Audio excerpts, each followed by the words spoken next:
গায়ে অত শক্তি নেই, কারণ এই টানা শরীর খারাপ। আমি জানি এটা ঠিক হতে আমার সময় লাগবে। তো অনেক কিছু হয়তো বলতে পারবো না আজকে, কিন্তু ওই যে 12টার পর্বটা বড় আছে, মোটামুটি আগে রেকর্ড করতে পারছিলাম তো 2 দিন মিলায়া। তো মনে করেন যে প্রায় 1 ঘন্টার কাছাকাছি ওইটা। আশা করি ওটা পোষায় দিবে আপনাদের আজকে। গত সপ্তাহটা আমি দেখলাম মোটামুটি বাংলাদেশের মানুষ ওই পুরোপুরি এপস্টিন ফাইল নিয়ে পুরাই মানে ম্যাসাকার কন্ডিশনের মধ্যে পড়ে গেছে। মানে তাদের এই ম্যাসাকার কার্যক্রম দেখে তারা নিজেরা অভিভূত হয়ে গেছে। স্বাভাবিকভাবে মানুষ ডার্ক লাইফ দেখে নাই। তো যে বাইরে কুকুর চিল্লাইতেছে, আবার পাহারাদার শিশু বাজায়, এডিট করলাম না ইচ্ছে করে। তো মনে করুন যে আপনি ডার্কার লাইফগুলো দেখেন নাই মনে হয় আপনার, কিন্তু ডার্কার লাইফ চারপাশে এক্সিস্ট করে, বিশ্বাস করেন। আমি এপস্টিন নিয়ে একখান পডকাস্টও করবো না, এটা রিজন আছে। কারণ এগুলো নিয়ে কথা আমার কাছে মনে হয় যে জাস্ট শুধু শুধু আমাদের বাংলাদেশের মানুষজন যখন কোনো নতুন সাবজেক্ট পায় সেটার উপরে হুমড়ি খাওয়া পড়ে। ওই যে এখন নতুন সাবজেক্ট পাইছে যে পুলিশদের পিটানো হয়েছে, ওইটা নিয়ে এখন হুমড়ি খাওয়া পড়ছে। নেক্সট নতুন সাবজেক্ট হতেছে ইলেকশন, কারণ আর 5 দিন পরে ইলেকশন। 5 দিন নেই না, 60 দিন পরে, 3 দিনের দিন পরে সকাল, 3 দিন পরে সকালই তো ইলেকশন। তো যাই হোক, আমার ডেটমেট সব ভুলে গেছি, মনে নেই, সরি যেটা কইতেছি। দেখেন ওই এপস্টিন ফাইল পুরোপুরি এখনও রিলিজ হয় নাই, আর সমস্ত ছবির ব্যাপারে আপনি জানেন না, বুঝেন না। তো মনে করেন যে আমার ভাতিজা যদি আমার কোলে থাকতো আর এপস্টিন ফাইলে যদি ছবি চলে আসতো, তো আপনিও আমারে কইতেন হালা কি পরিমাণ পেডোফাইল। তো আপনি আসলে অনেক কিছু জানেন না, বোঝেন না। তো ওই ফাইলগুলো পড়া লাগবে। তো ওই ফেসবুক পোস্ট থেকে ইয়া করেন না। আর এপস্টিনের ফাইলে তো 2%-এরও মনে হয় না ছাড়ছে। তার উপর প্রেশার ছিল ট্রাম্পের উপরে, সে ছাড়ছে। আর আপনারা যে সমস্ত পোস্ট টোস্ট করেন বা আরেকজনের কাছ থেকে দেখেন, আমার মনে হয় সম্ভবত আপনাদের সমস্যা আছে। আপনারা আসলে এগুলো এনজয় করেন কথা বলতে। যেমন একটা পোস্ট খুব বেশি বেশি ঘুরতেছিল যে আঙ্গুল দিয়ে নাকি মেয়েদের ইয়া চেক করতো। তো এই পোস্টগুলো পড়ার সময় বা করার সময় শরম পায় না আপনার? আপনি আমাকে এই কথা বলে কোনো কিছু জানাইতেছেন না, বা দুনিয়াকে আপনি ওদের খারাপের ব্যাপারে কোনো কিছু জানাইতেছেন না। বরং আপনি যে জিনিসটা অ্যাকচুয়ালি ঘটে সেটা অবশ্যই বলছেন, ঠিক আছে, এটা হয়। কারণ আমাদের ভেতরে এরকম জোচ্চোর আর জারজ অনেক আছে যারা এই কাজগুলো করে। তো ওইটা তো আপনি ওই লেখার পরে আপনি আপনি জাস্ট ওই কয়টা দিনের জন্য একটু রিচ পাইলেন আপনার পেজে, তারপরে কি কি লাভ? বরং আপনি যে নেগেটিভিটি চারপাশে ছড়লো, ওই যে মানে এই নেগেটিভিটি থেকে আপনি আক্রান্ত হন নাই। কেন বলতেছি, আমার আমার কথা না মানুষ বুঝতে পারে না, জানেন, আমি বলি ওইটা ওদের ওইখানকার ইস্যু। ফার্স্ট অফ অল এটা হচ্ছে ওদের ওইখানকার ইস্যু, পুরো ফাইল রিলিজ হয় নাই। পুরো ফাইল যদি রিলিজ হইতো, আপনি এখন পার্ট নিতেছে না যে কোনো মুসলমানের নাম নেই, পুরা ফাইল রিলিজ হলে আপনার মাথায় উঠে যাবে, পুরা ফাইল রিলিজ হবে না, জীবনে হবে না। আর এই এগুলো কেন হয়? এগুলো হয় রিজন একটাই। এগুলো হচ্ছে যে মনে করেন যে একটা সরকারের তো অনেক ছায়া সংগঠন থাকে। তো মনে করেন যে এখন বিল গেটসের যদি হাতে আনতে হয় তো ওরা তো ফান্দে ফালাইতে মানে হানি ট্র্যাপ করা লাগবে। তো এগুলো হচ্ছে মনে করেন যে ওই ধরনের সংস্থার মানে মানে ছত্র ছায়া এপস্টেইন এই কাজগুলো করছে, আর নিজত চরিত্রহীন লোক। এখন ওই এপস্টেইন ফাইল নিয়ে বাঙালির আসলে নাচাটা উচিত না।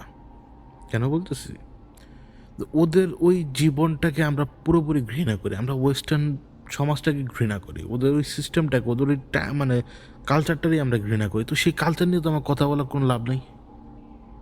ওদের কালচার ওদের নিয়ে বসে থাকতে দেন। আমাদের কালচারে কী চলে আপনি সেটা নিয়ে কথা বলেন। আপনি এই জিনিসগুলো কইরা কিন্তু কিছু জিনিসটাকে আপনি সলিডিফাই করার চেষ্টা করলেন, বাঙালি আর কি, যে এগুলা হয়, এগুলো হইতে পারে, এগুলো হয় কিন্তু। এখন এফস্টিন মরে গেছে, মরণোত্তর বিচার ওর হবে না, ফাইলগুলো যার যার কাছে চলে গেছে, ফাইলগুলো স্টকে থাকবে বা স্ট্যাকে থাকবে, ওই ওদের নিয়ম অনুযায়ী ওরা ছাড়বে। এবং যত দুর্নীতিবাজ লোক আছে দুনিয়াতে তারা সবাই সবার পজিশনে থাকবে। আপনি আসলে কোনো ঘোড়ার ডিমও করতে পারেন না, এটা কেন বোঝেন না? এপস্টেন নিয়ে আপনার যাই না লাভ কি? 2 দিন পরে তো আপনি এপস্টেনের ভুলেই যাবেন, ইলেকশন আসতেছে না, কি মানে লাভ কি আপনার? এপস্টেনের পিছনে সময় নষ্ট করলেন কেন? শুধু শুধু পোস্টগুলা করলেন, এটা করলেন, সেটা করলেন। হ্যার উপরে ভাই কিছু কিছু মানুষের তো পেজের রিচ সমানে বাড়তেছে। আমি হিংসুক হয়ে কথা বলতেছি না, কারণ তারা নাকি আবার গবেষণাও করে। মানে একদিনে কিসের উপরে গবেষণা করবেন? মোলকের ব্যাপারে একটা পোস্ট আসছিল যে ইউভেন ভাইয়ের, আমি মোলকের ব্যাপারে যদি কথা বলতে যাই আমার ভাই পুরো রেডি হইতে হবে, নিজেকে পুরোপুরি রেডি করতে হবে। আমি একদিন কি ওই যে ChatGPT থেকে 2-4 লাইন বলে আপনার ওগুলো দিয়ে নিয়ে পডকাস্ট করবো? আমি কোরকম ফকির নি নাকি? আমার কাছে ইনফরমেশন নেওয়ার মতো লোক আছে, তো আমি ইনফরমেশন নিব, নেওয়ার পরে আমি আপনাকে বলবো যে মোলকের ইস্যুটা কি, সরি, মোলকের অরিজিনটা কি, তাই না? তো মোলকের অরিজিন নিয়ে আমি তখন কথা বলবো আপনার সাথে। আমি দেখলাম যে কিছু কিছু পেজ হারানাকে রিসার্চ করে এটা বাইর করছে। ভাই পেডোফিলিয়া তো হয়, আপনিও তো করেন, অস্বীকার করবেন? আচ্ছা যান, আমি এখন কিছু কথা বলবো, গায়ে লাগবে, কিন্তু লাগানো ছাড়া উপায় নেই। আপনাদের সমস্যা আছে চারিত্রিক। কেন বলতেছি? আপনি সুযোগ পেলে আপনিও পেডোফিলিয়া করে ফেলবেন, আপনিও করে ফেলবেন, গায়ে হাত দিবেন, স্পর্শ করবেন, দেখার চেষ্টা করবেন, যে স্টেজ দেখবেন আপনি, যে 12 বছরের মেয়ে দেখতে কীরকম, 13 বছর, 14 বছর, 15 বছর, আপনি প্রত্যেকটা স্টেজ আপনি দেখতে চাবেন, শারীরিক গঠনগুলো দেখতে চাইবেন, চাইবেন আপনি? আপনার যতই কন্যা কেন আমার যে না আপনি এরকম না, আপনি আপনি এটা আপনি আপনি তো কপাল ভালো, আপনার ওই ধরনের ছবি পান নাই।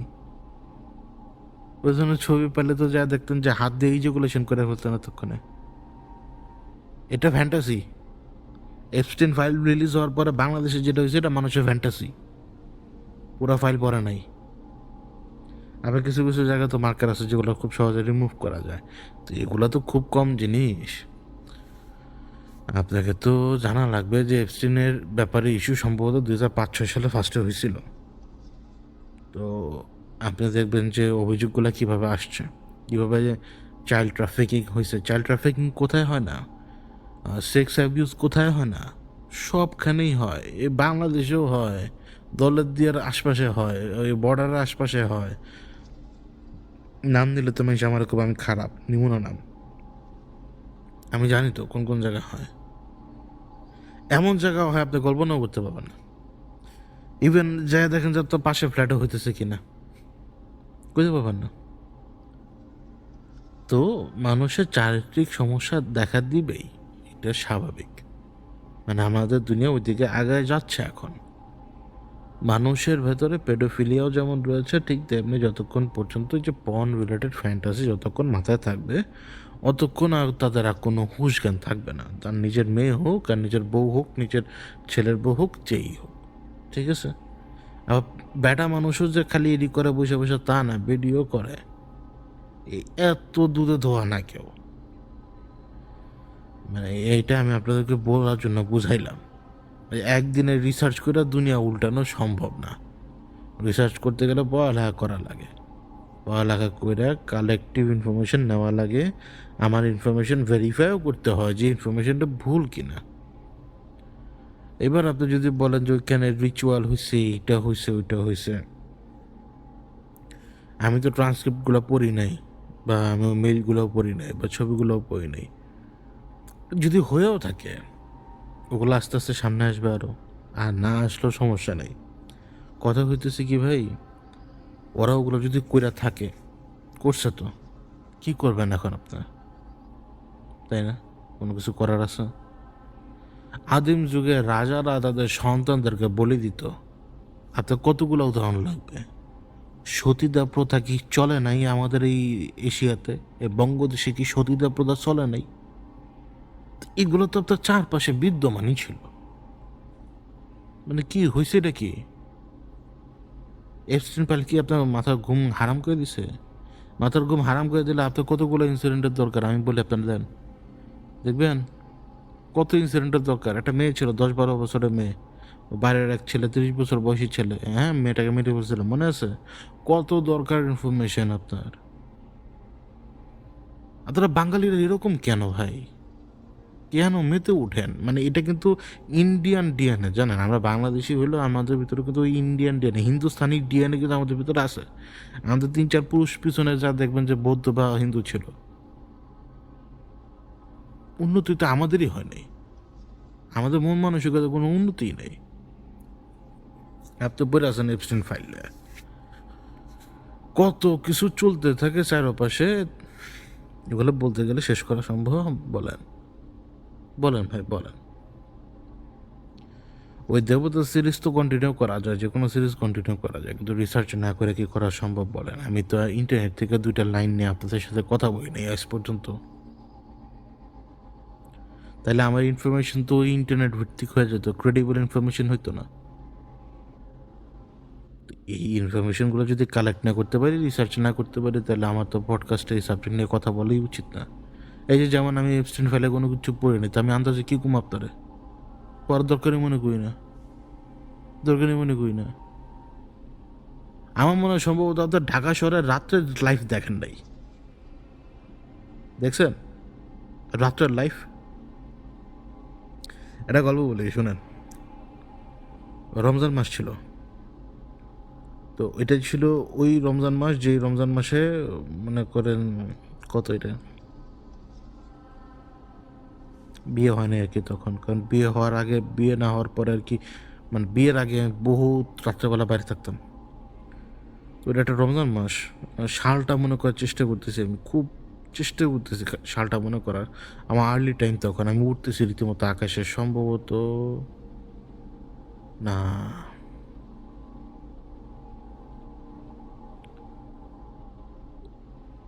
এটা না না না, এটা এটা এটা 2017, 2017, হ্যাঁ মনে পড়ছে, 2017 রমজান, 17 সালের রমজান। তো রমজানের রাত, বাইরে ঘোরাফেরা করি, কোনো কাম নাই কাজ নাই, মানে রাত্রেবেলা বাসায় ঢুকতাম না বেশি। মানে আমি ওই যে, মানে আমার সিস্টেম ছিল কি, আমি রিক্সা চলতাম না বেশি, প্রচুর হাঁটতাম। এই হাইটে হাইটে আমার নিজের হাঁটুর প্রচুর ক্ষতি করছি। তো ওই যে রাস্তা দিয়ে আমি হাঁটতেছি, ট্রাকের পিছনে ফার্স্ট একটু শব্দ হলো, ট্রাক না সরি পিক আপ, ফার্স্ট একটু শব্দ হলো, আমি হেঁটে চলে যেতেছি, শব্দ একটু নড়াচড়ার শব্দ, পিক আপে মানুষ শুইতেই পারে।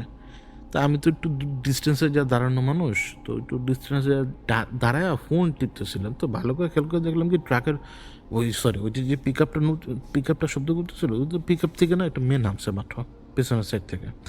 আর ব্যাটাটাও দেখলাম যে উপরে ব্যাটাটা মানে স্বাভাবিকভাবেই মানে উপরের সাইড তার খালি ফাঁকা। তো মেয়েটা যে নামছে ওই সময় মেয়েটার উপরের সাইডেও কাপড় ছিল না। তা আপনি তাকানোর পরে আমি কি তাকায় থাকবো? আপনি হয়তো তাকায় থাকতে পারতেন, আমি তো আমার চোখ ঘুরে ফেলছি। তো ওই মেয়েটা পরে আবার আমার পাশে এসে দাঁড়াইছিল স্বাভাবিকভাবে। আমি তো আমার বসে বসে আমার ফোন টিপতেছি, আমি ওয়েট করতেছিলাম একটা লোকের। তো ওই লোকের ওয়েট করতেছি আমি, সে আসবে, ও কিছুক্ষণ দাঁড়ায় থাকলে ও বুঝতে পারছে যে আমি ওর টাইপের লোক না, ও চলে যেতেছে। ওকে দেখলে মনে হবে না যে ওর বয়স 17-18। আমি এটা বলতেছিলাম আপনাকে, আরো কম। আমি আপনাকে বলতেছি না যে এটা ন্যাচারাল, আমি এটা বলতেছি না। এইটা যে যেভাবে চলা সে সেভাবে চলবে ভাই, আপনি উল্টাতে পারবেন না। আপনাকে যখন আল্লাহ বলছে, আল্লাহ তো কোনো বয়স নির্ধারণ করেন নাই, বলছেন যে বিয়ের যোগ্য হলে বিয়ে দিয়ে দাও। এখন একটা 25 বছর বয়সী মেয়ে বিয়ের যোগ্য, কিন্তু কিন্তু সে যদি মানসিকভাবে মানে কি বলে, মানসিকভাবে যদি আনস্টেবল হয়, সে বিয়ের যোগ্য? ঠিক তেমনি একটা 13-14 বছরের মেয়ে যদি বিয়ের যোগ্য হয়, তাহলে আপনি তাকে বিয়ে দিবেন। এবং বাংলাদেশে যখন আপনি মেডিকেল হিস্ট্রিগুলো চেক করবেন, ইভেন আপনি গ্রামে যখন দেখবেন 13-14 বছর বয়সী মেয়েদের বিয়েও হচ্ছে, তারা 1 বছরের পরে প্রেগনেন্টও হচ্ছে, তাদের প্রেগনেন্সিতে কোনো ইস্যু হচ্ছে না, তাদের সন্তানও খুব সুন্দরভাবে পয়দা হচ্ছে, তাদের সন্তানও বড় হইতেছে, তারাও ওইভাবে চলতেছে। আবার যে দেখবেন যে 30 বছর বয়সী মহিলারও বিয়ে হয় না, হয় না কিন্তু। এখন 13-14 বছর বয়সকে যে বাল্যবিবাহর যে সিস্টেমে নিয়ে আনা হয়েছে, এগুলো তো ওই যে মানুষের তৈরি করা আইন। এখন মানুষের তৈরি করা আইনে আপনি দেখবেন যে এই যে মানে বিয়ের যে সিস্টেমটা, আমি আমি কিন্তু বিরুদ্ধে, কারণ ইচ্ছার বিরুদ্ধে তার বিয়ের বিরুদ্ধে আমি সম্পূর্ণ হবে, সেটা সে যেই হোক, যত বছর বয়সী হোক। আমার কথা হচ্ছে, সে যদি শারীরিকভাবে ফিট থাকে, সে যদি বিয়ের উপযুক্ত হয়, তাহলে তাকে আপনি বিয়ে দিতে পারেন, এতে আমার কোনো সমস্যা নেই। কিন্তু আমার যদি মনে হয় যে না, এই 20 বছরের বয়সে মেয়েও আনফিট বিয়ের জন্য, তাকে তো আপনি বিয়ে দিতে পারবেন না। কারণ বিয়ের উপযুক্ত হওয়ার ব্যাপারটা কি, যে শুধুমাত্র শারীরিকভাবে সেক্স করার মতো অ্যাবিলিটি আসলেই বিয়ের উপযুক্ত হইল না তো। তার ব্রেনের দরকার। সে যদি মা হয়, সে টেক কেয়ার করতে পারবে কিনা, এরাই যদি মানুষ করার লেগে আরও 2 জন দরকার পড়ে বিয়ের পরে, তাহলে তো তার বিয়ে দেওয়ার দরকার নেই। ঠিক আছে। আবার দেখবেন কি, যে 10-11 বছরের পাকনা মেয়েরও অভাব নাই। মানে আমি এখন মেয়েদের কথা বলতেছি, আগে ইচ্ছা করে, যে 10-11 বছর বয়সী মেয়েদের মানে পাকনা মেয়ের অভাব নাই। এমনি এগুলো এতটা পাকনা, আপনার ঘরের কথা আরেকজনের যা লাগিয়ে দিয়ে আসবে, এতটা স্মার্টলি কথা বলে যে এরা হইতেছে এক একটা পাড়া বেড়ানিদের মতো, বয়স 25-26 বছর, এরকম পাড়া বেড়ানিদের মতো কথাবার্তা বলে। আমি এরকম মেয়ে প্রচুর দেখি, প্রচুর। কতগুলা লাগবে আপনার? কতগুলা? আমার 10 বার বেচা খেতে পারবো, জানেন? আমার মতো মানুষের 10 বার বেচা খেতে পারবো এই সমস্ত মেয়েরা, 10-11 বছর বয়স কিন্তু মাত্র। আপনি স্কুলে যান, আপনি মাদ্রাসায় পড়েন, যদি আপনি যান এবং মাদ্রাসায় যদি আপনি পড়েন বা স্কুলে যদি আপনি পড়েন, আপনি এই ছেলে মেয়েগুলোকে দেখেন না, মনে করেন যে আপনি নিজেও দেখবেন যে টিচারকে যদি জিজ্ঞেস করেন, সে আপনাকে প্রত্যেকটা ক্লাসে, ইভেন 1 থেকে শুরু করে 10 পর্যন্ত, ক্লাস 1 থেকে শুরু করে 10 পর্যন্ত টিচারই বলে দেবে যে এই মেয়েটা এরকম, এই মেয়েটা এরকম। কারণ টিচার সেই মেয়েটাকে দেখে তো, চিনে তো, তাই না? একজন টিচার ভালোভাবে কিন্তু তার এই স্টুডেন্টগুলোকে দেখতে পারতেছে। তা আপনি ঘরে বসে তো আপনি সেই সেই জিনিস জানেন না। আপনাকে যদি ছেলে মেয়েদের সাইকোলজির ব্যাপারে জানতে হয়, তো আপনাকে টিচার হতে হবে, অথবা তাদের কাছাকাছি থাকা লাগবে। আপনাকে দেখতে হবে এক ক্লাসের ভিতরে দেখবেন যে সব ধরনের মেয়ে অ্যাভেলেবেল। কেউ লাজুক, কেউ যে যেরকম পাতামুখী, কেউ আছে নম্রভদ্র, কেউ হলো গিয়ে ভদ্রের উপরে ভদ্র, কেউ হলো গিয়ে খারাপ, কেউ হলো গিয়ে আরও খারাপ, কেউ হলো গিয়ে বদমেজাজি, সব ধরনের ক্যাটাগরি এক্সিস্ট করে তো, তাইলে? আবার এর মধ্যেও দেখবেন যে কিছু কিছু মেয়ে আছে পোংটা, এটা বাংলা ভাষায় পোংটা বলে আর কি, মানে মানে অতি চালাক, অতি দুষ্ট, পোংটা বলে অনেকে। তো এরাও তো যা দেখবি যে ডেট করতে পেরে গেছে, তো এই ডেটটা করতেছে কেমনে, সে কেমনি করতেছে? ছেলে ফুসলা লয়ে গেছে, তারও তো এখন আপনি তো ওই ক্যাটাগরিতে তাকে ঢাইলাই দিলেন শিশু হিসেবে। তো আপনি যখন মেয়েটাকেও কোনো ছেলে ফুসলায় দিতেছে নাকি? এখন ছেলেদের হিসেবে আসেন। কিছু কিছু ছেলে দেখবেন একদম সহজ, কিন্তু একদম হাজারে খুবই কম। 90% ছেলে মারাত্মক রকমের ইতর, সে ক্লাস 1 থেকে শুরু করে 10 পর্যন্ত যান, মারাত্মক রকমের ইতর। মেয়েদের চেয়ে অন্তত 3 গুণ বেশি হারামি ছেলেরা। গায়ে লাগলে লাগুক, আমি প্র্যাকটিক্যাল সত্য কথা কই। ওই 90% ছেলে দেখবেন, সেটা মাদ্রাসায় হোক বা যেখানে হোক, ওই এই ইতরগিরিটা ভেতরে আছে। আবার যে মাদ্রাসার কথা বলছি দেখে জইলা উঠেন না, বুঝছেন? জইলা উঠেন না, বাস্তবতা সম্পর্কে ধারণাই নেই আপনাদের। তো এরাও, কেন বলতেছি, আমি প্রচুর দেখি রাস্তায় দাঁড়ায় থেকে আরেক মাদ্রাসার ছাত্রীর সাথে প্রেমালাপ চলতেছে, হঠাৎ করে আইসা কোয়েন না যে মাদ্রাসার বিরুদ্ধে কথা কলাম কে। আমি পুরা সিস্টেমের বিরুদ্ধে কথা বলতেছি তা না, আমি ছেলে এবং মেয়েদের কথা বলতেছি, স্কুল এবং মাদ্রাসা, কারণ এই দুই জায়গায় তো ছেলেমেয়েরা পড়ালেখা করতেছে, আমি এটা ব্যাপারে বলতেছি। আর কলেজ, ওগুলো সুগুলোর কথা বলে লাভ নেই, ওগুলোর ব্যাপারে আপনিও জানেন, আমিও জানি। আমি এই আর্লি স্টেজের কথা বলতেছি। তো এইখানেও দেখবেন যে তাদের এটা জেনেটিকভাবেই তো ওইভাবে ঠিক করা যে ছেলে মেয়ের প্রতি আকর্ষিত হবে, মেয়ে ছেলের প্রতি আকর্ষিত হবে, তাই না? তো নতুন নতুন প্রেম করলে নতুন নতুন ইমোশন, ওই সময় বলবেন প্রচুর ভুল করবই করবই, কিন্তু এই সুযোগটা হইতেছে কীভাবে? এখন যে অবস্থায় চলে আসছে, আপনি এখানে কোথাও কোনো রকম ব্যারিয়ার আর তৈরি করতে পারবেন না। পারবেন? ব্যারিয়ার তৈরি করতে পারবেন না। আমার ভাতিজি আমারে ঝাড়ি মারে। আমার ভাতিজি আমারে ঝাড়ি মারে। আমার ভাতিজি আমারে বলে যে, "তুমি খালি ভুং-ভাং করো।" কথাটা শুনছেন? তুমি খালি ভুং-ভাং করো। মানে ওরে আমি সবসময় না ঝাড়ি মারি। যে, "তুই এই কাজ কর, ওই কাজ কর।" ওরে আমি আমার বাসায় আসলে আমি ওরে বসতে দিই না কোথাও। ওরে দিয়ে আমি কিন্তু ওই যে ঝাড়ু পর্যন্ত দেওয়াই। তো কয় যে ভুং-ভাং করো। কিন্তু ও শিখছে কোত্থেকে এটা? কোত্থেকে শিখছে? ও কিন্তু ঘরেই। ও ও ওরে ওর আব্বা হাফিজি পড়াইতেছে পুরা, মানে ঘরের ভেতরে ওস্তাদ রাইখা। ও আমার তো ভাতিজি ২ টা। বড়টার বয়স কত? ১৩ হয়ে গেছে প্রায়। এই ছোট্ট মেয়ের বয়স হয়ে গেছে ১৩ এখন। উল্টা হানা মারে, ছাড়ি মারে। সেই মেয়ে এখন হাফিজে পড়তেছে সম্ভবত, জানি না কত পারা শেষ হইছে। তো ওর বাপ মা তো প্রোটেক্ট করে রাখার চেষ্টা করতেছে। কিন্তু তারপরে তো ও ভুং-ভাং জিনিসটা বুঝে। ও প্রেম ভালোবাসা বুঝে। আমি দেখি তো, বুঝি না? তো এগুলো শিখে কোত্থেকে? এগুলো কেউ বন্ধ করতে পারতেছে কোথাও? বন্ধ করতে পারতেছে না। যার যেটা শেখার সে সেটা শিখবে অটোমেটিক। যার যেটা শেখার নাই সে সেটা শিখবে না।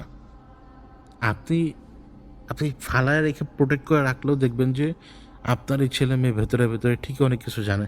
কারণ আপনি তো ছেলে মেয়ের ব্যাপারে কিছু জানেনই না, বুঝবেন কেমনে? কেউ তার অন্তরের ভেতরের কথা চিল্লায় চিল্লায় করে বলবে না কখনো।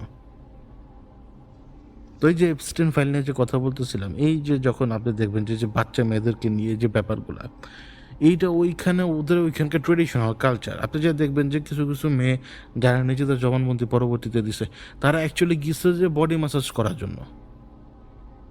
এখন আপনারা সেখানে তো মেয়েটারে কেউ শিখায় না যে তুমি একটা মেয়ে হয়ে অপপুরুষের বডি ম্যাসাজ করতে পারবে না। আপনি কি সে ফাইলগুলো এভাবে পড়ছিলেন কখনো? পড়েন নাই। আপনি এসে বসছেন কি ওই বালের দেবতার, মানে পূজা করতো বা কি নরমাংস খাইতো, এটা সেটা এগুলো নিয়ে পড়ে গেছেন। আর ও যদি নরমাংস খাইতো, ওতে কি যায় আসে আপনার বলেন তো? বলেন না। প্রমাণিত হলে তো ট্রাম্প এখন পর্যন্ত প্রেসিডেন্ট হিসেবে থাকতে পারতো না? পারতো। অবশ্য ট্রাম্প চরিত্রহীন, বিল ক্লিনটন হইতেছে আরও বড় চরিত্রহীন প্রেসিডেন্ট। এগুলো তো কঠিন না। যখন আমি একদিন ওই যে একটা লোক আছে না, নীল ডিগ্রিস টাইসন বা কিছু একটা সায়েন্টিস্ট টাইপের, তো ওই একদিন আমি দেখতেছিলাম যে সে ওই হকিং এর নিয়ে কথা বলতেছে। আমি কই শালা এত বড় লুইচ্চারে নিয়ে আমি সে কথা কয়, এত বড় লুইচ্চার লিয়া, যে লুইচ্চা হুইল চেয়ারে থাকাকালীন অবস্থায় অ্যাফায়ার করছে। ভাবতে পারেন এতটা ক্রেজ তাদের সেক্সের প্রতি যে হুইল চেয়ারে থাকাকালীন অবস্থায় সে আরেক জায়গায় মিলিত হতে পারে। তাহলে আপনি কি, হ্যাঁ, মানে কি মনে হয় আপনার? কি মনে হয়? এইখানে সব কিছুই অ্যাকচুয়ালি ওই সেক্সুয়াল অ্যাট্রাকশনটাই, এর বাইরে অন্য কোনো কিছু না। এই জায়গায় হাত দিলে পাগল হয়ে যাবেন আপনি, পরে আপনারও ওই ভাইরাসে ধরবে, জানেন? তো আপনি যত এপস্টিন ফাইল নিয়ে ঘাটাঘাটি করবেন তত বেশি এই জিনিসগুলো আপনার চোখের সামনে আসবে। কিন্তু আপনাকে একটা প্রশ্ন রেজ করা লাগবে যে যেই মেয়েরা ভিকটিম, আমি জানি, আমি বুঝি ফোর্স একটা খারাপ জিনিস, কিন্তু সে যখন ওই জায়গায় গেছে অবভিয়াসলি তাকে বলে দেওয়া হয়েছিল ফার্স্টে যে বডি ম্যাসাজ করার জন্য যাবা, তো তুমি আরেকটা পুরুষের বডি ম্যাসাজ কীভাবে করবে? এটা কেন শেখানো হয়নি তাদেরকে? তো ওইখানে তুমি সেফ তো না। আপনার মেয়ে কি আমার সাথে সেফ? প্রশ্নটা আমি করলাম আপনার। অবভিয়াসলি না। তাহলে সেই মেয়ে ওইখানে গেল কীভাবে? আর ওটা তো ওই কী জানি ওই ডেস্টিনির মতো কোম্পানি, মানে এক মেয়ে আরও 10 মেয়ে পাঠায় দেয়, কমিশনও পায় সেই সমস্ত মেয়েরা। এখন যখন আপনি প্রত্যেকদিন নতুন নতুন আইটেম টেস্ট করবেন, নাউজুবিল্লাহ কী কথাটা করেন, মানে কিছু বলার নেই, আপনাকে বুঝতে হবে। আপনি যখন প্রতিদিন নতুন নতুন আইটেম টেস্ট করবেন আপনার কাছে ভালোই লাগবে নতুন নতুন আইটেম। এটা আপনার আমার ভেতরে ইনবিল্ট শয়তান, এটা বুঝেন না কেন? কেন বুঝেন না? এপস্টিন আর অন্য সবগুলা সাধারণ শয়তানের মতোই আপনার আমার মতো শয়তান, যার ভেতরে হচ্ছে ওই সেক্সুয়াল আর্জেস বেশি। আছে না কত মানুষ চারপাশে, আছে তো। এই জন্য আপনি এপস্টিন ফাইলটা দেখতেছেন, এখানে অনেক সেলিব্রিটি আসছে গেছে। এগুলা হচ্ছে মনে করেন যে এপস্টিনকে ব্যাকআপ দিছে মনে করেন অবভিয়াসলি কোনো না কোনো গোয়েন্দা সংস্থা। ইসরায়েলের এত ইয়া করেন না, কথায় কথায় লাভ দিয়ে ইসরায়েলের মানে বাপ বানাই দেন না সবার। এই আমার সমস্যা আছে, আমার মারাত্মক সমস্যা আছে। কথায় কথায় কয় যে সব ইসরায়েলের কন্ট্রোল, ইসরায়েলের কন্ট্রোলে থাকলে আপনি এখন বাংলাদেশে শান্তিতে বই আছেন কেমনি? ফের আমার একটা কথাবার্তা এখন সবাই আপনারা সবগুলা একটা কন্ট্রোলে আছে অবশ্যই, কিন্তু এই কন্ট্রোল কার হাতে? কার হাতে এই কন্ট্রোল? মিয়া সব কিছুর যদি আপনি কনস্পাইরেসি থিওরি এইটা সেটা তাহলে কি হবে? কিন্তু এটা ঠিক এখন ওইখানে রিচুয়ালিস্টিক কোনো ঘটনা ঘটছে কিনা আমি জানি না। ওই যে বললাম আমি ওই 2 লাইন পোস্ট দেখে না কখনো ইয়া করবো না। আমি যদি ওই ফাইল পরে যদি কোনো কিছু পাই তখন আমি দেখবো, কিন্তু আমি কসম আল্লাহর আমার 42 মিনিট নষ্ট করছে যখন ওই ইলেকশনের র্যালির কারণে, তিনটা র্যালির কারণে আমি আমার ওই 42 মিনিটের জন্য যদি আফসোস করতে পারি, তাহলে আপনি ভাইবা দেখেন এপস্টিনের পিছনে 10 মিনিট যদি আমি ওয়েস্ট করি সেটা আমার কি পরিমাণ আফসোস আমার ভিতরে বাড়াই দেবে। আমি সময় নষ্ট করার পক্ষে লোক না, আমার সময়ের অনেক দাম, আর আমার সময় এমনি কম, আমি কেন সময় নষ্ট করব? এই জন্য আমি বলি, ইভেন আপনারাও বলি, এই সময়টা নষ্ট করেন না, এপস্টিনের পিছনে নষ্ট করেন না, ফালতু জিনিসের পিছনে নষ্ট করেন না, দাঙ্গা হাঙ্গামার পিছনে নষ্ট করেন না। কারণ দিন শেষে আপনার পরিবারই সব, আপনার চোখের সামনে যারা আছে এরাই। আর আপনি মরে গেলে 2 দিন কানবো, 3 দিনের দিন আপনারা ভুলে যাবো, 4 দিনের দিন আপনার গোরস্থানে যাকে দেখবো না তারে, বুঝতে পারছি।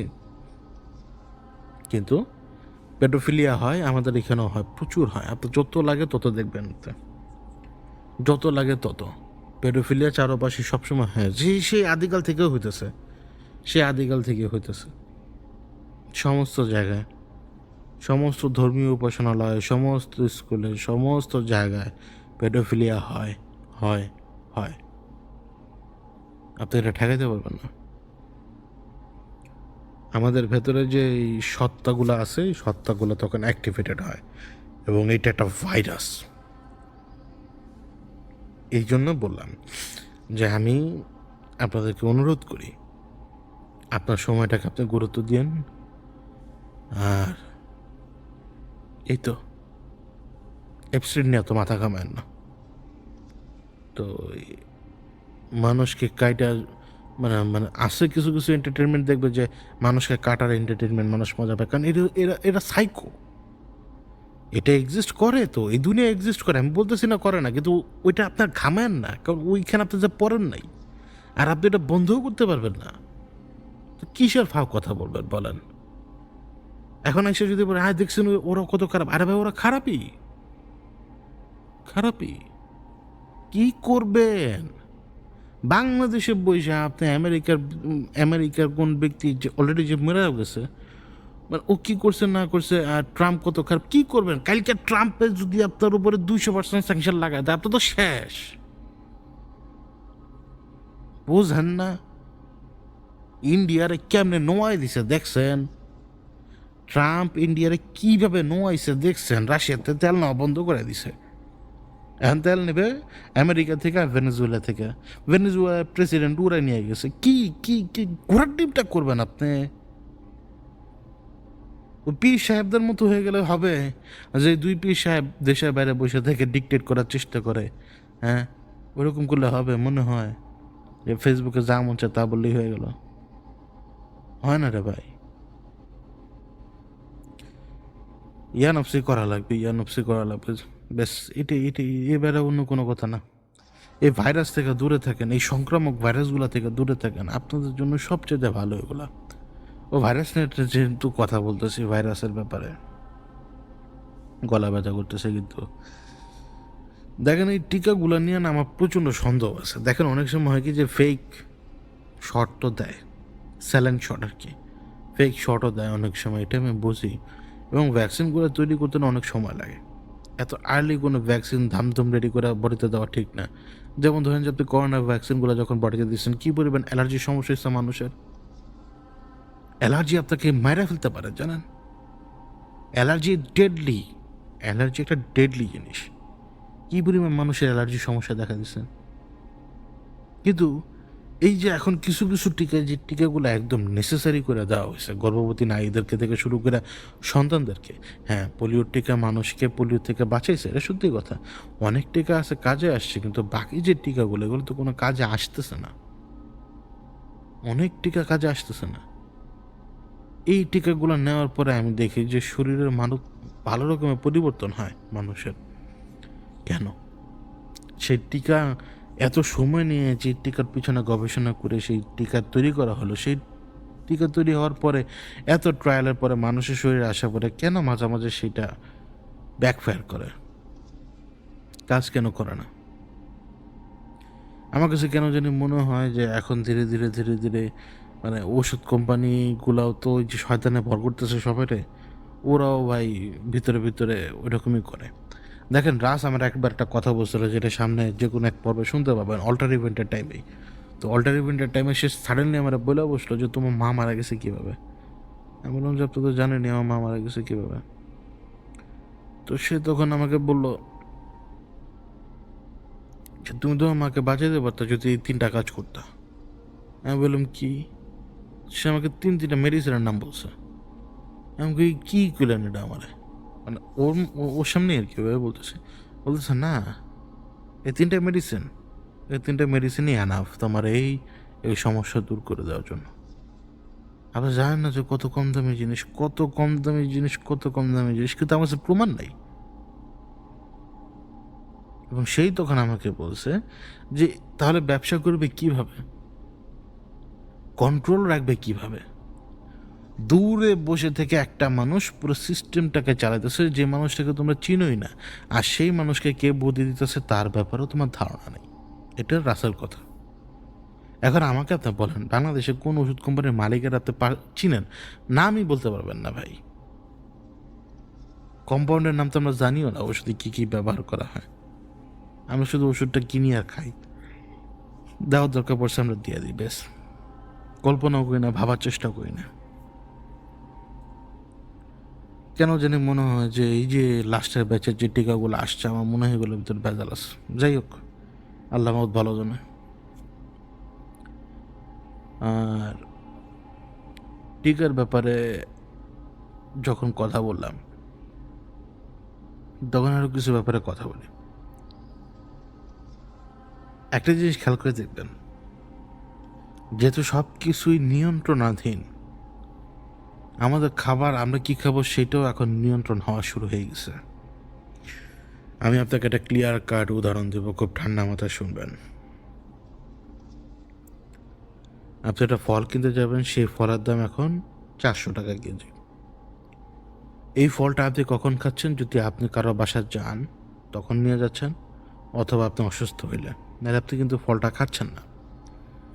আপনি ওই ফলটার বদলে আপনি চুজ করতেছেন 20 টাকা দামের একটা সাপোজ ক্রিম রোল, 20 টাকা দামের হয়তো একটা কেকের প্যাটি, 20 টাকা দামের হয়তো পাউরুটি। যেটা আপনি চুজ করতেছেন ওইটা আপনাকে বেশি ভরায় দিতেছে। মনে করেন যে 20 টাকার ওই রুটিটা খায় আপনি হয়তো ওই 400 টাকা দামের ফলের 2টা খায় ফেলতেন, কিন্তু আপনি 20 টাকা দামের রুটিটা পুরোটা খেয়ে ফেলেন, আপনার পুরো পেট ভরে গেছে। আপনাকে সেই জিএমও প্রোডাক্টগুলো খাওয়ানো হতেছে, মডিফাইড প্রোডাক্ট। উপরে 28 কিলো গারে আমি জাগ না আছি, ঘুমাই নাই। তো কি জানি, আরে জিএমও প্রোডাক্ট। তো একটা 20 টাকা দামের ক্রিম রোল আপনি খাইতেছেন, টেস্টি, পেট ভরে যেতেছে, তাহলে ফলটা খাবে কে? বড় লোক। এখন গরিব মানুষও সেই 20 টাকা দামের ক্রিম রোল খাবে, বড় লোকও সেই ক্রিম রোল হয়তো 200 টাকা দামের খাবে, কারণ তার টাকা নষ্ট করা লাগবে। কিন্তু ফলটা মানুষ খেতে পারতেছে না। কলার দাম একটা জায়গায়, যে জায়গায় স্টেবল ছিল, সেই কলার দাম এখন প্রায় আপনি ধরতে গেলে ওই পূর্তি বাজার না হলে তো 120 টাকার উপরে ডজন দিয়ে কলা কিনতে হয় আপনারে। কেন?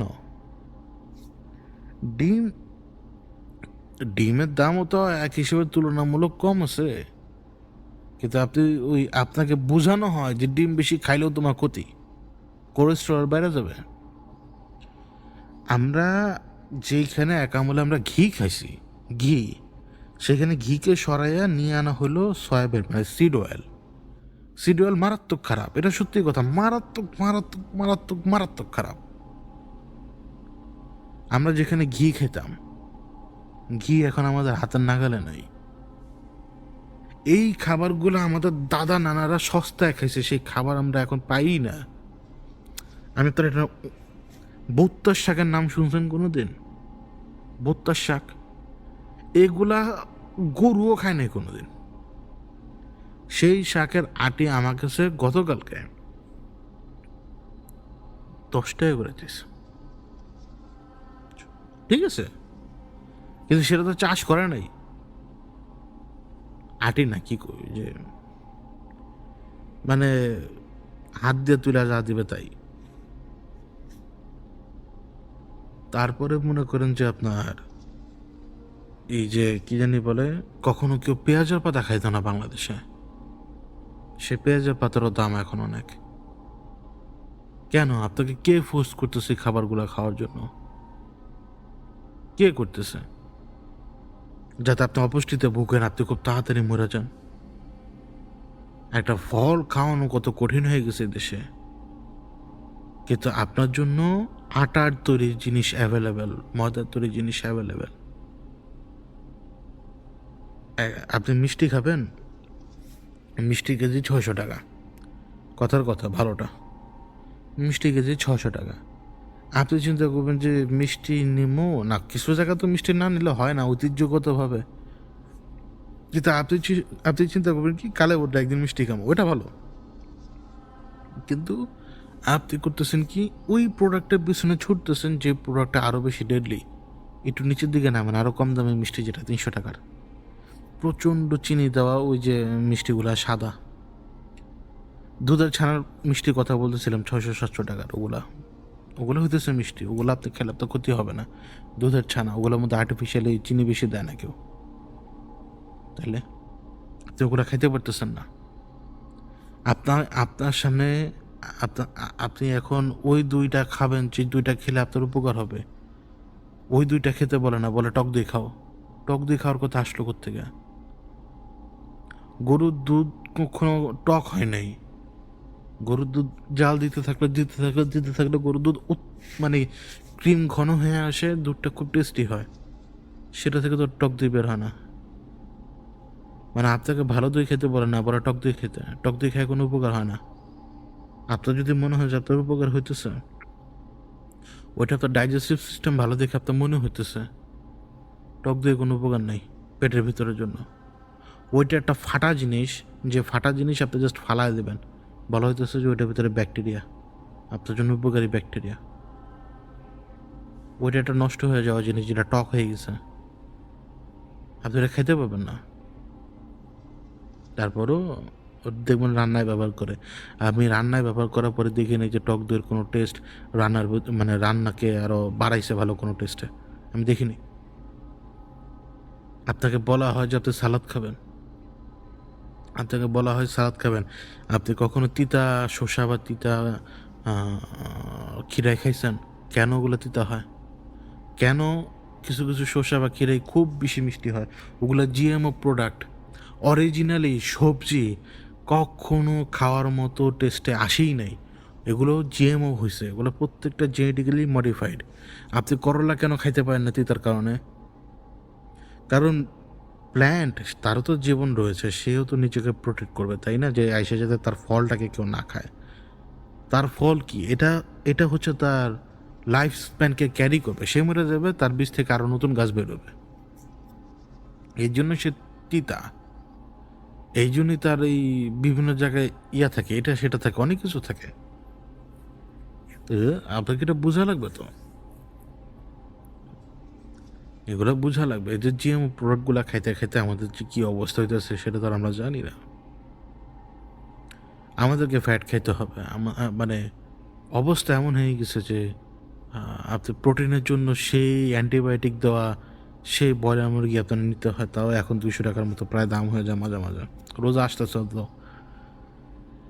যেখানে এক আমলে শ্রমিকদের খাবার ছিল নেহারি, সেই নেহারি এখন আপনি খাইতে পারবেন না। ওটা শ্রমিকদের খাবার ছিল, সেই নেহারি আপনি এখন আর খাইতে পারবেন না, সেটা দামি হয়ে গেছে। শ্রমিকদের খাবার এখন অত্যাধিক মাত্রায় দামি হয়ে গেছে, যাতে শ্রমিক সেই খাবারও না খাইতে পারে। শ্রমিক এখন খাবে কি জানেন? গামলা ভরা ভাত, মডিফাইড চালের ভাত গামলা ভরা খাবে।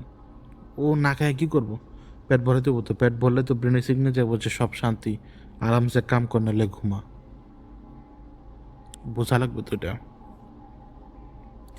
আপনি দেখবেন যে আপনি বাজারে গেলেই মানে আপনার সবচেয়ে কম খরচ যদি করতে যান, আপনাকে আলু নিতে হবে সবচেয়ে কম, মানে ওই ওই হিসেবে বলতেছি। আপনি যদি আলু নেন তরকারি হিসেবে, নাস্তা হিসেবে যদি নেন, তাহলে আপনাকে ওই কার্বোহাইড্রেট জিনিস নেওয়া লাগবে কম দামি, পাউরুটি থেকে শুরু করে ওগুলা। আপনি কখনোই ঘুম থেকে উঠে একটা ফল খাওয়ার কল্পনা করতে পারবেন না। খেজুর তো বিলাসী পণ্য। কে করছে এগুলো বসে বসে? আপনি বলবেন সরকার করছেন? না না, এগুলো সিস্টেমেটিক ওয়েতে করা হইতেছে। এই সিস্টেমেটিক ওয়েতে করার কারণে আজকে কোনো কিছু আপনার নাগালে নাই। আর গরিব গরিব থেকে গরিব হইতেছে, আরও গরিব হইতেছে, আরও গরিব হইতেছে। এগুলো হইতেছে এগুলোর ফল। এগুলো চলতেই থাকবে ভাই, এগুলো আপনি কখনো বন্ধ করতে পারবেন না, এবং আমাদের ধ্বংস এইভাবেই হবে। এই যে আমরা ম্যাক্সিমাম লোক যে প্রি ডায়াবেটিক কন্ডিশনে এখন, এই খাবারগুলোর কারণেই। তার উপরে আমরা চলাফেরা করি না বেশি, নড়াচড়া কম করি। আমাদের প্রত্যেকের লাইফ এখন ডেস্কে বসার মতো হয়ে গেছে।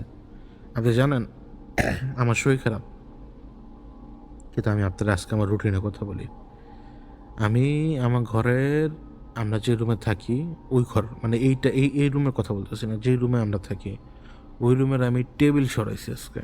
একটা টেবিল সরাইলে টেবিলে যত জিনিস আছে আপনাকে সেটা গুছাতে হয়। অ্যাকোরিয়ামটা চেঞ্জ করছি, মানে পানি চেঞ্জ করছি, সেটাকে ধুইছি, সেটাকে আবার নিজের জায়গায় নিয়ে গেছি, পুরো ঘর সাফ করছি। বাইরে আমি অনেকগুলো আমার আছে, কি জানি বলে আপনার, মানে ট্যাঙ্ক আছে, ওগুলো বিক্রি করার জন্য না, মানে জাস্ট আমার শখের জন্য আমি করি। তো 3টা নতুন ট্যাঙ্ক রেডি করছি, 3টা নতুন ট্যাঙ্কে মাছ রাখছি, পানি টানাটানি করছি, এই সব কিছু করছি। করার পরে পুরো বাড়িতে কাজ করছি নিজের মন মতো। নিজের যে জায়গায় খুঁত লাগছে আমি সেই জায়গায় সেই জিনিসটা চেঞ্জ করছি, কিন্তু তারপরও আমি এই খাটনিটা করছি 12:30 থেকে শুরু করছি। আমার এই খাটনি শেষ হয়েছে 5টা, 5:15 বাজে। মানে আমি এই সময়টার ভিতরে হয়তো 5 মিনিট বসছি, 5 মিনিট হাঁটতে হাঁটতে টুকটাক কাজ করছি। এই অ্যাক্টিভিটিটা আমি ফ্রি দেখে আমি করতে পারছি, কিন্তু বাকি লোক কি পারতেছে? পারতেছে না। বাকি লোক যে অফিসে যাচ্ছে, মনে করেন যে আপনি ঘুম থেকে উঠে অফিসে যাচ্ছেন, 10 বেড়া ধাক্কা খেয়ে অফিসে ঢুকলেন, অফিসে বেড়াকে কাহিনী দেখলেন, অফিসের কুটনামি হজম করলেন, বাইরে এলেন, 10 বেড়া ধাক্কা খেয়ে ঘরে ঢুকছেন, গায়ে জোর নাই, 2টা খাবার খেয়ে ঘুমিয়ে গেছেন। এটাই তো আপনার লাইফ। আপনাদের তো এই জীবনটা, এই গোলামের জীবনই আমাদেরকে ধ্বংস করে দিল। কিন্তু কি করবেন এই গোলামি না করে এখন? সেই উপায়ও তো নাই ভাই, আমি তো বুঝি ওই উপায়ও তো নাই। তো তাকদিরে তো মরার ধরন তো লেখাই আছে না, যে এইভাবে যে মরবো আমরা। তো এটা তো এইভাবে হওয়ার কথা। আমাদের কাছ থেকে খাবারও কেড়ে নেওয়া হইতেছে, আর গলা ব্যথা করতেছে, গলা এখন মতো চলতেছে আমার। আর এই যে চোখ বন্ধ করতেছি না, মনে হইতেছে পড়ে যাবো, মাথা ঘুরে দিতেছে। আমার জ্বরটা অ্যাকচুয়ালি সন্ধ্যার পরে ধরে, আস্তে আস্তে আস্তে আস্তে 11টা, 11:30 জ্বরটা পুরোপুরি চলে আসে, এবং এই জ্বরটা চলে যায় মনে করেন দুপুরে 11টা, 11:30 দিকে। তারপরে যেভাবে চলতেছি। তো যেটা বলতে চাই, মোলককে নিয়ে একটা পর্ব করবো ইনশাল্লাহ, মানে এক পর্বে একটু লং টাইম মোলককে নিয়ে আলোচনা করব। কিন্তু মোলককে নিয়ে আলোচনা করার আগে আপনার ওই যে ভ্যালিতে মনে করেন মোলকের ওই যে মোলকের সামনে যে বাচ্চাদেরকে স্যাক্রিফাইস করা হতো আগুনের উপরে, ওই ভ্যালিটার নাম মনে করতে পারতেছি না এখন। তো ওই জায়গাগুলোকে নিয়ে অনেক কিছু দেখা লাগবে, অনেক কিছু করা লাগবে। করার পরে ইনশাল্লাহ আমি মোলকের ব্যাপারে এই পর্বে তো পারলাম না, সামনে পর্বে বলবো ইনশাল্লাহ। মানে ওই স্পেস, যে স্পেসে অরিজিনালি এই ঘটনাগুলো ঘটছে, যেমন মানে এই যে এপস্টাইন আইল্যান্ড, ওইখানে অকামগুলা ঘটছে, তো ঠিক তেমনি দুনিয়ার বুকে এরকম ভয়ঙ্কর ভয়ঙ্কর জায়গা রয়েছে, যে ভ্যালি অফ গেহানা বা গেহানা এরকম টাইপের একটা ভ্যালি আছে, সম্ভবত হিন্নম ভ্যালি মনে হয়, সম্ভবত ওই জায়গাতে মোলকের উদ্দেশ্যে যে সন্তানদেরকে স্যাক্রিফাইস করা হতো, রাজাদের সন্তানদেরকেই তো স্যাক্রিফাইস করা হতো আগে। তো মনে করেন যে এগুলোর ব্যাপারে ইনশাল্লাহ পুরোপুরি ডিটেল নিয়ে নেব আগে, আগে জায়গার ব্যাপারটা, তারপরে মেইন ইনফরমেশন কালেক্ট করব। মেইন ইনফরমেশন কালেক্ট করার পরে কোন জায়গায় ভ্যালির কোন অংশে কী, এগুলো চেষ্টা করব, যদি শরীরটা একটু ভালো থাকে আগামী সপ্তাহে মলক দিব, মলক। আর না হইলে পরের সপ্তাহে দিব, যাইতেছি তো না, যদি হায়াত থাকে, যদি মালিক আমার নিঃশ্বাসের ব্যবস্থা করে রাখেনি কয়দিন, তাহলে। নইলে সম্ভব না। নইলে শুনবেন যে একটা পোস্ট দিয়া করে দিছে আমি আর দুনিয়াত নাই, বুঝছেন? তো আজকে তো হরর নিয়ে কথা বলি নাই, কিন্তু যে ওই ঘটনাটা প্রায় যমুনা ঘটনাটা প্রায় 1 ঘন্টার কাছাকাছি, ওইটা ইনশাল্লাহ পোষায় দিবে। আর চলে যাই, বেশি কথা বলতে পারতেছি না, খারাপ লাগতেছে। তো যাওয়ার আগে বলি, আজকে বান নিয়ে একটা পর্ব করার কথা ছিল আমার নিজেরই। এই পর্বটা আমি আর আজকে করতেছি না, এটা আমি সেপারেটলি আপলোড দেবো 2-3 দিনের ভেতরে। মানে সেপারেটলি শুধু বাল নিয়ে আলোচনাটা থাকবে। তো ওইটা যখন রেকর্ড করব, তখন আমি রেকর্ড করার সাথে সাথে ওইটা আমি পাবলিশ করে আপনাদেরকে জানাই দেবো। মানে এটা সেপারেট ভিডিও করবো আর কি। মানে এই পডকাস্টটা আর সেটা করতেছি না, কারণ এটা পডকাস্ট করি, এটা তো হুদাই নিজের কথা নিজে নিজে করে গেলাম, নিজের ঢোল নিজেই পিটাইলাম, এরকম একটা অবস্থা। এখন অনেক দিন পরে আর কি একসাথে শুনতে পাবেন, এই যে এখন শেষ হয়ে যাবে পডকাস্টের পার্ট, আর এখন শুনতে পাবেন জুম্মন কষের ওই 8 রাতের 3 নম্বর পর্ব। ওর কিন্তু কলেজা দরকার পড়ে গেছিল দৌলত খানের। এবার শুনবেন ওই পর্ব। আমি বিদায় নিই, আল্লাহ হাফেজ।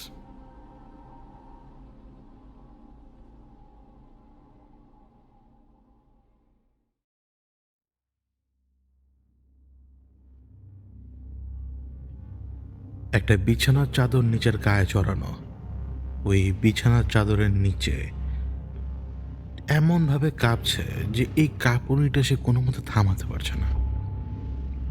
জ্বর এসেছে অনেক, এই জন্য সে দিনের বেলা দোকান খুলতে পারেনি, কোনো কিছু পেটে পড়েও নি। সন্ধ্যার পর থেকে যেন আরও সব কিছু ম্যাচ ম্যাচ করতে লাগলো বেশি। আর এদিকে বৃষ্টি থেমে গিয়েছিল সারাদিন, আবার সন্ধ্যার পরে শুরু। এমন জোরে কাঁপুনি দিয়ে জ্বর আসছে বারবার। ওই কাঁপুনিতে ওই রকম একটা মানুষ তখন একদম কাহেল, ওই একটা বিছানার চাদরের মতো চাদর মুড়ি দিয়ে শুয়ে রয়েছে। নিজের গরমে নিজেই একদম ঝলসে যাচ্ছে, কিন্তু তারপরও টের পাচ্ছে শুধু শীত। ওর মা পাশে বসে রয়েছে, ও খেয়াল করেনি। অনেকক্ষণ ধরে কথা বলছে, কি কথা বলছে সেটা ওর খেয়াল নেই। বলেই যাচ্ছে, কেন জানি মনে হচ্ছিল যে অতীতে সেই ভালো দিনগুলোর কথাই ওর মা হয়তো ওকে বলে যাচ্ছে। সারাদিন ঘুমিয়েছে, এবারও ঘুম আবার নেমে এলো চোখে। যখন ঘুম ভাঙে তখন সারা শরীর ঘেমে গেছে, এখন আরো গরম লাগছে রীতিমতো। এখন আর সে শীত নেই, তো সেই চাদরটা সে ছড়িয়ে দেয়। দেখতে পায় ওর মা তখনও পাশা, এমনভাবে এদিক ওদিক তাকাচ্ছে যেন সে কি জানি দেখছে বা সে কি জানি অবজার্ভ করছে। ওই সময় যমনের কিছু বলা লাগে না কখনোই ওর মাকে। ওর মাই যা বলার ওকে বলতে থাকে। ওর মা ওকে বলতে লাগলো, ওই উত্তরের দিক, আমি দেখি ওই উত্তরের দিক। তো নজর নজর নজর পড়ছে, নজর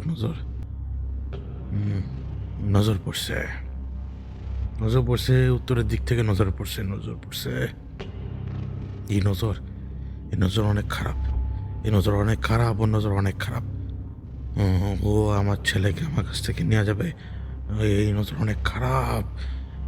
এইটারে আমার কিছু করা লাগবে, এইটারে আমার কিছু করা লাগবে। কিন্তু আমি আমি আমি কীভাবে করব? এই উত্তরের নজর, এই উত্তরের নজর পড়ার পর থেকে এই অবস্থা, এই উত্তরের নজর পড়ার পর থেকে এই অবস্থা। পানিতে ভাসে না, হাওয়ায় উড়ে, তাই না? মাটিতে গড়াগড়ি দেয়। উত্তরের নজর অনেক অনেক অনেক খারাপ, অনেক খারাপ, অনেক খারাপ। গাছের আঘাতে বসে আছে, গাছের আঘাতে বসে এদিকে তাকে আসতেছে উত্তরের নজর, উত্তরের নজর, উত্তরের নজর। অনেক অনেক অনেক অনেক অনেক অনেক বিপদ, অনেক বিপদ, অনেক বিপদ। আমার এটারে কিছু করা লাগবে, এটারে কিছু করা লাগবে। ওই পুরাণ পুরাণ সব বিপদ, এমন এমন বিপদ। উত্তরের নজর, আমার এখানে কিছু করা লাগবে, লাগবে, লাগবে, লাগবে। ওরে আমাকে থামাবো যে কিভাবে আমি থামাবো? বুঝি না, বুঝি না, বুঝবো না, বুঝবো না, বুঝবো না, বুঝি না, বুঝি না, বুঝবো না। এ কথা বলতে বলতে নিজের কপাল নিজেই চাপড়াচ্ছিলেন তিনি। ছেলে যে উঠে বসে আছে উনি টেরও পান নাই। জুম্মন ওই অবস্থায় এত গরম অনুভব করছিল, সে একদম বেরিয়ে যায়। ওই যে যেই কিল দেওয়ার মতো করে একটা শিকল দিয়ে যে ওর গেটটা লাগানো, ওই গেটটা খুলে সে বাইরে বেরোয়। বৃষ্টি পড়ছে এবং এই বৃষ্টিতে সে ভিজতে শুরু করে এবং 1 মিনিটের ভেতরে ওর পুরো শরীরের যে গরম, সেই গরম গায়েব হয়ে যায়। উল্টা আরো শীত লাগতে শুরু করে মারাত্মকভাবে। যে সময় শীত লাগছিল, ও তো ভেতরে ঢুকবে না, ওর কেন জানি মনে হলো কাকে জানি দেখেছে। ওই দিকে তাকালো সে, নদীর দিকে। এই মুহূর্তে সেটা ওর বাম দিক। ওর মনে হলো ওই তিলোত্তমাকেই দেখলো, মনে হলো। এখন ভেতরে ঢুকলো, ভেতরে ঢোকার পরে এখন সে কাঁপুনে ফেরত চলে এসছে। সে বিছানায় যেয়ে শোয়, নিজেকে পরিষ্কার করে সে বিছানায় যেয়ে শোয়। এখন শীত তো মানাতে পারছে না সে, একটা পাতলা চাদরে শীত মানাতে পারে না কেউ। একবার পিঠের উপরে শোয়, আবার নিজেকে একটু কুজো করে নেয়। এইভাবে যেইভাবে পারছে না কেন, এই যে চাদর মুড়ি দিয়ে নিজেকে গরম করার চেষ্টা করছে, আসলে তা না, আসলে তা হচ্ছে যে তার জ্বর ফেরত আসছে। জ্বর ফেরত এলেও যৌবনের সেন্স তখন অ্যাক্টিভ। ও এমন নয় যে হ্যালোসিনেট করবে, ও এমন নয় যে ভুল শুনবে। সারাদিন অনেক ঘুমিয়েছে না, এই যে এইবার ঘুম ভাঙার পরে যখন সে একটু গোসল করলো, এখন তো জ্বরটা ফেরত এলো। কিন্তু তার কাছে কিন্তু এরকম লাগছে না যে সে দুর্বল বা অন্য কোনো কিছু। ওই সময় একটা তুপ করে একটা শব্দ হলো। ওই শব্দটা দুপ করে হলেও কিছু একটার সাথে আগে একটা ধাক্কা লাগলো। মনে হলো যে সাইকেলের যে টায়ার, সে টায়ারের সাথে একটা ধাক্কা লাগলো, সফট ধাক্কা। আস্তে আস্তে ওই শব্দটা ট্র্যাক করতে পারছে জুম্মন। অর্থাৎ ও যেখানে শুয়ে রয়েছে, কোনো একটা কিছু প্রথমে এসে সাইকেলের পেছনের চাকার সাথে বাড়ি গিয়েছে, তারপরে যে জায়গায় ট্রাঙ্ক ছিল সেই জায়গার নিচে যেটা চৌকির মতো রয়েছে সেইখানে একটা বাড়ি খেলো পায়ের ধারে। তারপরে আস্তে করে ও চোখের সামনে প্রায় চলে এসছে। ওই চাদর মুড়ি থেকে সে বের করলো মাথাটা, নরনারায়ণের কাটা মাথাটা নিচে, নরনারায়ণের কাটা মাথাটা নিচে ওর দিকে তাকিয়ে আছে। ওকে বলল, আরে সাহেব, আপনি কেমন আছেন? ভালো আছেন? আপনার সাথে দেখা করার জন্য আসছি, আপনাকে খবর দেওয়ার জন্য। ওই দৌলত খান আপনাকে মারার জন্য আসবে। ওই দৌলত খান আমাকে মেরেছে, মনে আছে আপনার? ওই দৌলত খান কিন্তু আপনাকে মারার জন্য আসবে। আপনি কিন্তু সাবধান থাকেন। আমি আপনাকে খুব সাবধান করার জন্য এত দূর থেকে এই কথা বলতে বলতেই ওর গেটে শব্দ হয়, শিকল নড়ে ওঠার শব্দ। তার মানে এই না যে গেট কেউ খুলেছে, শিকল নড়ে ওঠার শব্দ। যখন শিকল নড়ে ওঠার শব্দটা হলো, ওই ব্যক্তি ওই কথার পরপরে চুপ। ও এমনভাবে এদিক ওদিক তাকালো, সেই কাটা মাথাটা যেন কাটা মাথা কনফার্ম হওয়ার চেষ্টা করছে যে গেটের ওই পাশের থেকেই ভেতরে কে এলো, কিন্তু ভেতরে কেউ আসেনি। কেউ তো এখানে এসেছিল, কিন্তু কে? সে কে জানার উদ্দেশ্য হয়ে যখন জুম্মন ওই ওই নজরেই ওর দিকে তাকালো, তখন নরনারায়ণে কাটা মাথা বলে, আমি তো জানি না, একটা বাতাস আসলো দেখলাম ওই দূর থেকে, বহু দূর থেকে। আচ্ছা আচ্ছা, যেটা বলার জন্য আসছি, সাবধান থাকেন সাহেব, তো সাবধান থাকেন। দৌলত খান কিন্তু রাত্রে আসতে পারে। তো এরপরে কাটা মাথাটা যে রোল করলো, রোল করে আবারও যে সে চৌকির পায়াটাটা বাড়ি খেলো, এরপরে সাইকেলে আবারও বাড়ি খেলো, তারপরে যে সে রোল করে চলে যাচ্ছে, এটা স্পষ্ট শুনতে পায় জুম্মন। একটা দীর্ঘ নিঃশ্বাস ফেলে। দীর্ঘ নিঃশ্বাস ফেলার পরে যেই সময়টুকু সে এই চাদর মুড়ি দেওয়া অবস্থায় ছিল, এইটুকু সময় সে শুধু কল্পনা করছে একটা মানুষকে, তিলোত্তমা ছাড়া অন্য কেউ নয়। এবং বয়স যতটুকুই হোক না কেন, মানুষের ভেতরে কামনা বাসনা সবসময় থাকে। কার ভিতরে কি পরিমাণে থাকে তা বুঝে ওঠা বা আন্দাজ করা কঠিন। এখন জুম্মন তখন তিলোত্তমার কথা ভাবছেন। ও সে প্রথম রাতের কথা মনে পড়ছে বেশি। ওর আবেদনময়ী অবস্থাটা, হোক ওর পেট থেকে রক্ত বেরোচ্ছে, নারী বুড়ি বেরিয়ে আসছে, সেটা ব্যাপার না। ওই আবেদনময়ী অবস্থাটা ওর, আর ওর হাতের চুরির শব্দটা, এই হাতের চুরির শব্দ না ও ভুলতেই পারছে না। এটা ওর ভেতরে একটা সুখ দিচ্ছে, আসলে এটা সুখ দিচ্ছে ওর ভেতরে। ও এই চাদরের নিচে থাকা অবস্থায় সেটা সে বুঝতে পারছে, অনুভব করতে পারছে, কিন্তু কোনো ক্রুল ইন্টেনশন না। যদি তিলোত্তমা আসলে বেঁচে থাকতো, তাহলে হয়তো সে জোর করে হলেও বিয়ে করে ফেলতো, মনে মনে এটাই ভাবছে। এবং ওই চুরির শব্দ সে শুনতে পায়, তিলোত্তমার ওই হাতের সে চুরির শব্দ। এবং সেই শব্দটা শুনলে এমনভাবে যে তিলোত্তমার নিজের হাত, হয়তো আমরা যেভাবে বুকে হাত ভাঁজ করে রাখি না, মানে হাত, দুই হাত ভাঁজ করে ধরে রাখি নিজেদেরকে, ঠিক ওই রকমই হয়তো করেছে। কিন্তু না, যখন সে চাদর থেকে মাথাটা বের করলো একটু দেখার জন্য, তখন তিলোত্তমার দুই হাত ওর কোমরে, ঠিক যেভাবে আমরা কোমরে হাত ধরে রাখি, অনেকটা বিরক্ত হয়ে তিলোত্তমা এখান থেকে তাকে বললো যে আপনি আমাকে ডাকলেই তো হয়, আমাকে কেন বারবার আপনার কাছে আসতে হবে? আপনি আমাকে ডাকলেই আমি আপনার কাছে আসবো, আপনি যখনই চাইবেন তখনই আসবো। তারপরে সে পাশে বসলো এবং ওকে রীতিমতো, মানে জুম্মনের কপাল সে স্পর্শ করেছে। এবং তার রিয়াকশন ছিল এরকম যে, হাই আল্লাহ, অনেক জ্বর আপনার, আপনি কি করবেন, এরকম ধরনের কথা। বললাম না, চুমন কোনো কথা বলে না, তাকায় শুধু। তাকাতে লজ্জা নেই, এই জন্য সে চেহারাটা দেখে। অন্ধকার, কিন্তু অন্ধকারেও সেই চেহারা বোঝা যায়। অনেক কথা বলল সে, জুম্মন চুপচাপ শুনে।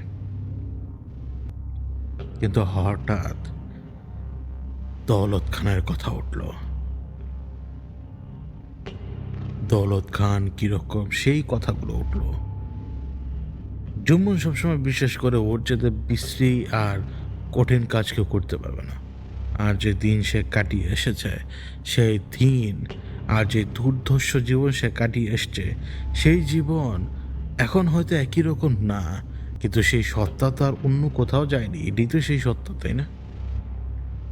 কিন্তু দৌলত খানের কথা শোনার পরে, যখন নিজে থেকে এই তিলোত্তমা বলে যাচ্ছে দৌলত খান কিরকম, তখন জুম্মন যতগুলো শব্দ শুনে, যতগুলো বাক্য শুনে, ঠিক ওই পরিমাণ ক্ষিপ্ত হয় সে দৌলত খানের উপরে।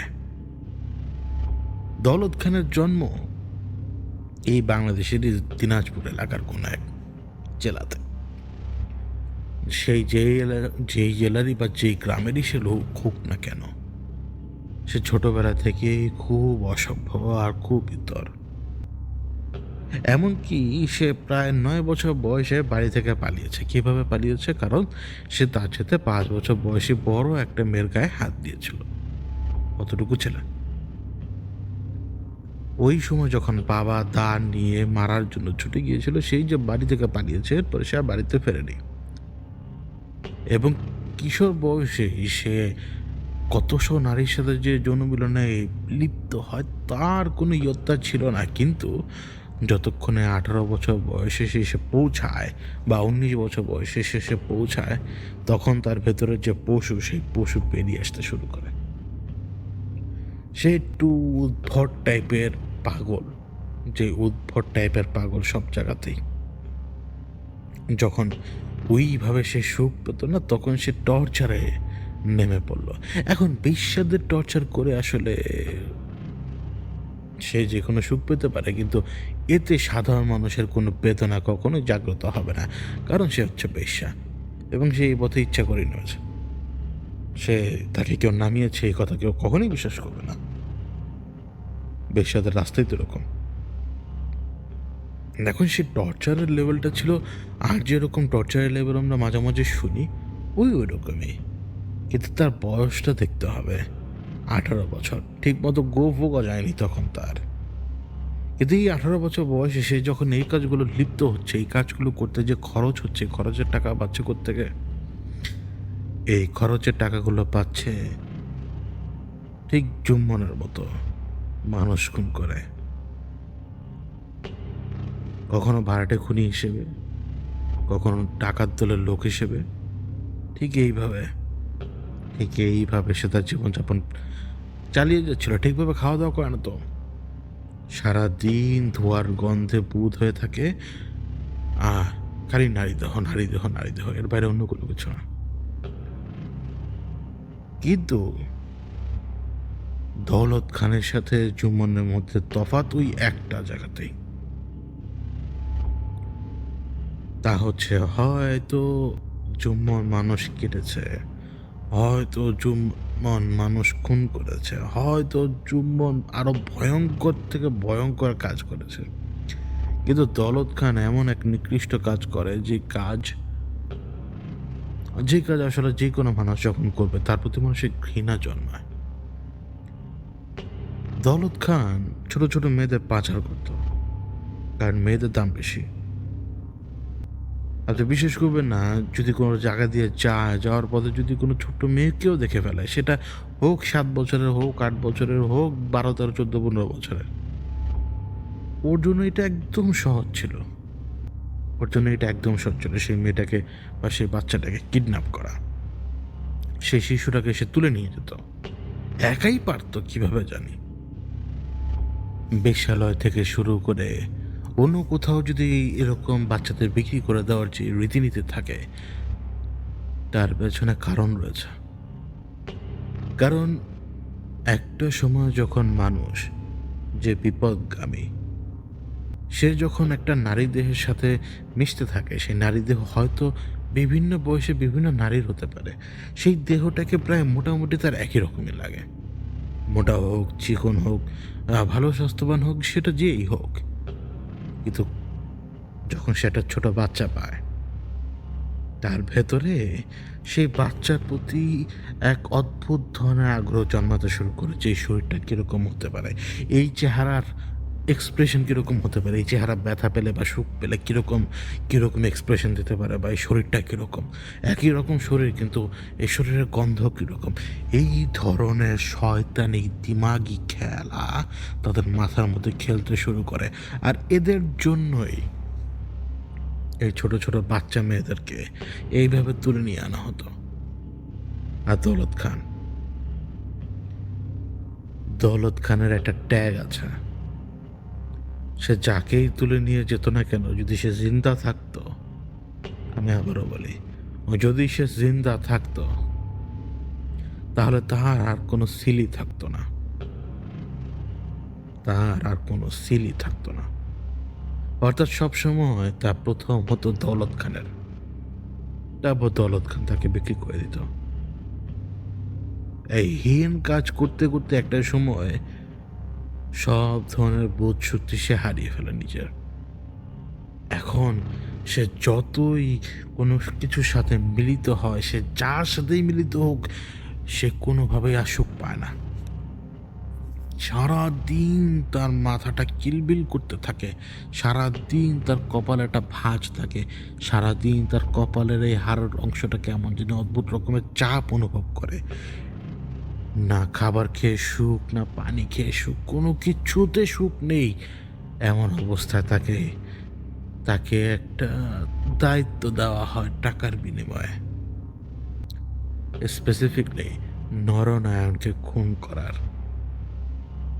নরনারায়ণকে খুন করার কাজ। এবং সেই কাজ করার জন্যই দৌলত খান এইখানে। তারপরের ঘটনা, সব প্রবাহ এক, ওই একই প্রবাহ। তিলোত্তমা বলেছিল দৌলত খান ওর সাথে কি করেছে। যমুনা একদম চুপচাপ তা শুনেছে। বলেছে না যমুন কথা বলে না, কথা বলতে চায় না। এরা তো মানুষই না, এদের সাথে কি কথা বলবে। কারণ সেই দিন তো রাতের বেলা ওই দৌলত খানকে মারার জন্য তো সে প্রায় পাগল হয়ে উঠেছিল। কিন্তু যখন তিলোত্তমার কথা বলছিল তখন না কেমন জানি ওর গায়ে লাগলো। তিলোত্তমা যখন বলছিল যে দৌলত খানের গা থেকে গন্ধ আসে কিরকম, দৌলত খানের মুখ থেকে গন্ধ আসে কিরকম, দাঁতগুলো কিরকম হলুদ, তারপরে সে কি কি করেছে তিলোত্তমার সাথে, মানে যে টর্চার, এবং তিলোত্তমা তার শরীরের এই যে হাতের পাশের কাপড় একটু উঠিয়ে দেখালো, তারপরে কোমরের পাশে যে জায়গাটাতে ছেঁড়া, মানে যেখান দিয়ে নাড়ি ভুড়ি বেরিয়েছে, তার পাশ দিয়ে কাপড় একটু টেনে দেখালো যে সে কিভাবে তাকে টর্চার করেছে। এক মরা মানুষের টর্চারের বিবরণ সে নিজে শুনতে পাচ্ছে। কিন্তু তারপরেও তার তার একটাই ফোকাস, তিলোত্তমাকে দেখা। সে তার মনের অভিব্যক্তি কাউকে বোঝাতেই পারছে না, তার পক্ষে সেটা সম্ভবই না। তারপরও সে অপেক্ষায়, তারপরও সে অপেক্ষায়। কিসের অপেক্ষায় সে নিজেও জানে না। তিলোত্তমা কথা বলেই যাচ্ছে, বলেই যাচ্ছে, বলেই যাচ্ছে। কোন সময় যে সে ঘুমিয়ে গেছে সে তার টেরই পায়নি। জ্বরের রোগ, এই জ্বরের রোগে যে ভোগে তার এরকমই হয়। দিন এবং রাতের কোনো সময়ের কোনো হিসেব নিকাশই থাকে না। উপরে বাইরে বৃষ্টি হয়, তখন যত্নের প্রয়োজন, সেই যত্ন কে করবে? কেউ নেই এখানে। রাতের বেলা আবার তার ঘুম ভাঙে, কিন্তু এইবার ঘুম ভাঙে দুই নারীর ঝগড়ায়। আর কে? মা আর তিলোত্তমা। সেই যে ঝগড়া, যেন শাশুড়ি এবং বউ, এবং এই ঝগড়ার কথোপকথন একটাও শ্রাব্য ভাষার নয়। তাদের যে ঝগড়া, তাদের যে অবস্থা, একটা শ্রাব্য ভাষা ব্যবহার করা হয়নি যে একটা একটা বাক্য যাতে উচ্চারণ করার মতো, এরকম শ্রাব্য ভাষা তারা কোনো বাক্যেই ব্যবহার করেনি। তুমুল ঝগড়া দুজনের বিরুদ্ধে, এমন অবস্থা যে কখন জানি আবারও সে ঘুমিয়ে গেছে। কিন্তু ঘুমের ভেতরে সে না ওই দৌলত খানকেই ভাবছে, দৌলত খানের চেহারাটাই ভাবছে সে। ওই একটু ট্যাঙ্ক টপ পরা, একটা শার্ট থাকে পেছনে, চুল একটু লম্বা, চুল একটু ঘাড় পর্যন্ত যেন বৃষ্টিতে ভিজেছে, মুখে দাড়ি রয়েছে, চাপ দাড়ি মোচ। হাসিটা বদমাইশের হাসি। ওই হাসিটা না ও ঘুমের ভেতরে বারবার দেখছে। ওই চেহারাটা ওর চোখের সামনে এসে ভেটকি দেয়, বারবার ঘুম ভাঙে। জ্বরের রোগীর না 5 মিনিট 10 মিনিট পর পর ঘুম ভাঙতে থাকে। তারা আসলে ঘুমায় না, তারা ওই সময় যখন শরীর নিজেকে রিকভার করার প্রসেসের ভিতরে রয়েছে, ওই সময়টুকুর ভিতরে সে শুধুমাত্র হারিয়ে যায়।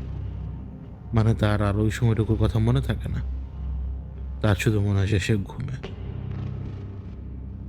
সে এবার যে কয়বারই জেগেছে সেই কয়বারই সে তার মা আর ওই তিলোত্তমার ঝগড়া শুনতে পায়নি, কিন্তু প্রত্যেকবার তার ঘুম ভেঙেছে দৌলত খানের বিশ্রী হাসি দেখে। একবার সে স্বপ্ন দেখে যে দৌলত খান তার পাশে দাঁড়িয়ে রয়েছে এবং তাকে খুব বিশ্রীভাবে স্পর্শ করছে। ওই স্পর্শটা একদম এতটাই বাস্তব ছিল, তার ঘুম ভাঙলো এবং সে অনুভবও করছিল তখন। এই জন্য সে ঘিনে উঠে বসে। ওর একটা ডি ব্যাটারির রেডিও ছিল, পকেট রেডিও।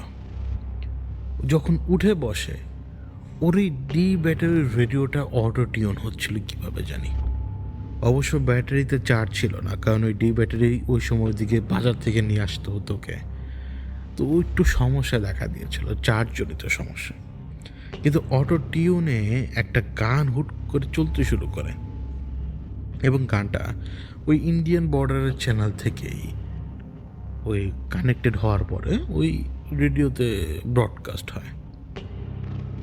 কেন যেন ওর মনে হলো যে ওর দোকানে যে ঝাপটা, ওই ঝাপটাটা খোলা। আস্তে করে গানের না ভলিউমটা কমে গেছে ততক্ষণে। ঝাপটাটা খোলা এবং বাইরে 3-4জন মানুষ। একটা মানুষ মাটিতে, যে মানুষটা মাটিতে, ওই মানুষটা সম্ভবত সে নিথর। ওই যে 3-4জন, তাদের মধ্যে থেকে নারী লোকের পাও বোঝা যায় এবং কামাল পুরুষের পাও বোঝা যায়। ও শুধুমাত্র দেখতে পাচ্ছে লাশটা বা নিথর মানুষটা পড়ে রয়েছে এবং 3-4জন সেখানে। একটা কোপ পড়ল, ও দেখতে পাচ্ছে সেই নিথর মানুষের ঠিক থুতনির বাম দিকে, বুকের উপরে, ঠিক থুতনি যে জায়গা শেষ কোনাকুনি বরাবর বাম দিকে। পরের কোপ পড়লো ও থুতনির ডান দিক কোনা বরাবর। এরপরে ওর বুকের ছাতি আলাদা করার জন্য কোপ দিচ্ছে শুধু। কখনো ছুরি ঢুকিয়ে আলতো করে যেভাবে চামড়া টানে না, ওইভাবেও টানছে। এক একটা কোপ যে দিচ্ছে ছাতির মাঝখানে, ওই এক একটা কোপের শব্দ সে শুনতে পাচ্ছে, তো নিজের চোখেও তো দেখতে পাচ্ছে। ওর বুকের হাড় আলাদা করার জন্য এক হাত দিয়েছে ঠিক যেই জায়গাটা হবে ডান দিক সেই লাশের বা নিথর মানুষের। ওর ওই মানে ডান দিকটা কেটে ফেলেছে, ওইখান দিয়ে হাত ঢুকাতে পারছে। হাত ঢুকিয়ে আরও চারি দিয়ে খুব দ্রুত বুকের সেই ছাতিটা মানে উপড়ে ফেলতে চাচ্ছে ভেতর থেকে, ধরে কোপাচ্ছে হার বাই হার, হার বাই হার, একদম মাঝ বরাবর, হার বাই হার, হার বাই হার, হার বাই হার। এখন সব কেটে ফেললেও সাথে সাথে তার খুলে যাচ্ছে না। দুই হাত দিয়ে, দুই হাতে তালু দিয়ে চারি দিল দুই পাশে সরিয়ে দেওয়ার জন্য, ভেতরে যা রয়েছে তা বের করার জন্য। যখন বুকটা খুলে ফেলেছে, ওই একটা যে ছুরি দিয়ে এতক্ষণ একে কেটেছে না কুপিয়ে কুপিয়ে, ওই ছুরিটা দিয়ে এর হৃৎপিণ্ডটা টান দিয়ে বের করলো, কি জানি টান দিয়ে বের করলো। এতক্ষণ পর্যন্ত লোকটার চেহারা দেখতে পায়নি সে, কিন্তু যার শরীর থেকে ওই কলিজাটা বের করলো, তার মাথাটা না এবার তার দিকে একটু ঘুরলো। সে পড়ে থাকা মানুষের মাথাটা, চেহারাটা চেনা চেনা লাগে। ইয়াং একটা ছেলে, কিন্তু চেহারাটা চেনা চেনা লাগে, অনেক মারাত্মকভাবে চেনা চেনা লাগে। কিন্তু সে ধরতে পারছে না এই চেহারাটা কার। মানে এই এই চেহারা মানুষকে সে মারাত্মকভাবে চেনে, মারাত্মকভাবে। কিন্তু তার তো এইখানে থাকার কথা না। এবার ওই পাগুলো না সেখান থেকে সরে পর্যন্ত গেছে। ঝাপটা নিচ থেকে বন্ধ হয়ে গেল, একদম নিচ থেকে বন্ধ হয়ে গেল। ওর কাছে কেন জানি মনে হচ্ছে চারপাশ ঘুরছে, চারপাশ ঘুরছে এবং ওর মাথাও ভনভন করছে। ওর জন্য টিকে থাকা মুশকিল হয়ে যাচ্ছে। জ্বরে ঘরে দেখছে কিনা তাও তো স্পষ্ট নয়। এই জন্য সে আবার শুয়ে পড়ে। শুয়ে পড়লো ঠিকই, কিন্তু কানে না ওই যে বুকের ছাতি ফাড়ার শব্দ, বুকের ছাতি ফাড়ার শব্দ, ওই শব্দর কানে যাচ্ছে তখনও। যেন ওর পাশে বসে কেউ একটা মানুষের বুকের ছাতি ফাড়ছে কুপিয়ে কুপিয়ে। ট্যাপ ছ্যাপ ছ্যাপ এরকম শব্দ হচ্ছে, এরকম শব্দ হচ্ছে। চুপচাপ সে শুনছে, এর বাইরেও কোনো কিছু করার নেই। গেটে না টোকা বলো ওর, ওই যে সেই গেটটা পাতলা শেকল দিয়ে লাগানো আংটার সাথে, টোকার পর টোকা পড়ছে, টোকার পর টোকা। ও কারো কোনো কথার উত্তর দেয় না, কারণ মানুষেরা কথা বলবে, তো এই জন্য ওইখানে তো আসলে কোনো মানুষ নেই, এই জন্য বারবার টোকার পর টোকা পড়ছে, টোকার পর টোকা। কেন জানি ওর মনে হলো এটা দৌলত খান হতে পারে।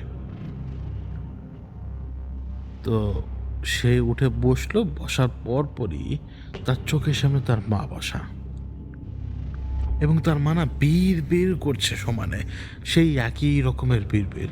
ওই উত্তরের নজর, উত্তরের নজর, উত্তরের নজর, উঠিস না উঠিস না উঠিস না, উত্তরের নজর এই যে এইখানে, উত্তরের নজর, উত্তরের নজর, উঠিস না উঠিস না, আমি কিছু করতে পারবো না, আমি কিছু করতে পারবো না। এ বাতাসের সাথে মিশে, এ পানির সাথে মিশে, এ মাটিতে গড়াগড়ি দেয়, বাতাসে উড়ে, এর সাথে পারবো না, এর সাথে পারবো না। বাইরে যাবি না, বাইরে যাবি না, এই ডাকের উত্তরও দিবি না, গেটও খুলবি না, কিচ্ছু করবি না, চুপচাপ থাক, চুপচাপ থাক, ঘুমা, তোর শরীর খারাপ, তুই ঘুমা, তুই ঘুমা, তুই ঘুমা, তুই ঘুমা, উত্তরের নজর, উত্তরের নজর। এইভাবে সে বিড় করে যাচ্ছে, বিড় করছে, গেটে শব্দ হচ্ছে বারবার, বিড় করছে, গেটে শব্দ হচ্ছে, বিড় করছে, গেটে শব্দ হচ্ছে। একটা সময় একটা অসুস্থ মানুষও না বিরক্ত হয়ে ওঠে শব্দের কারণে। সে এবার একটা হাঁক দিল, কে? ওই হাঁকটা দেওয়ার পরে সমস্ত শব্দ থেমে যায়। ওর মা ওর দিকে তাকিয়ে রইল, একদম যেন ওর মা এক্সপেক্টই করেনি যে যৌমন এইভাবে কথা বলে উঠবে। যখন সব শব্দ থেমে গেল, সে আবার কথা বলে দিল, কারণ এখানে শব্দ থামানোই হচ্ছে আসল। গেটের বাইরে কাকে কুপিয়ে কেটে টুকরো টুকরো করা হলো, ওতে ওর কোনো কিছু যায় আসে না। সেই রাত যে কত বড় রাত এটা তো সে জানে না। এই রাতে তো শেষ হচ্ছে না। সে ঘুমিয়েছে বেশ কয়েকবার, কিন্তু ওই যে জ্বরের শরীর, 5 মিনিট ঘুমালো মনে হয়েছে 5 ঘন্টা ঘুমিয়েছে। মানে প্রত্যেকবার ঘুমটা এত বেশি ফুলফিল মনে হয়, কিন্তু আবারও ঘুমায়, আবারও তার কিন্তু 5 মিনিট 10 মিনিট পর পর ঘুম ভাঙে। ওইভাবেই চলছে, কিন্তু রাত তো ফুরায় না। এক সময় যখন সে জাগলো, সে জাগার পরে দেখতে পায় তিলোত্তমা তার পায়ের কাছে বসে কাঁদছে। তিলোত্তমা তার পায়ের কাছে বসে কাঁদছে।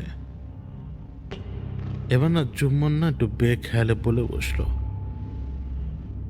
কি হয়েছে আপনার, কাঁদেন কেন, কি হয়েছে? তো তখন তিলোত্তমা ওকে দেখালো। তিলোত্তমা শরীরের ওই অংশে কোনো কাপড় নেই, অর্থাৎ বুকের, এবং ওর বুকের এই ঠিক এই যে থুতনি, ডান কোনা বরাবর, বাম কোনা বরাবর, এবং একদম মাঝখান বরাবর একদম ফাড়া এবং একদম খুলে ফেলা।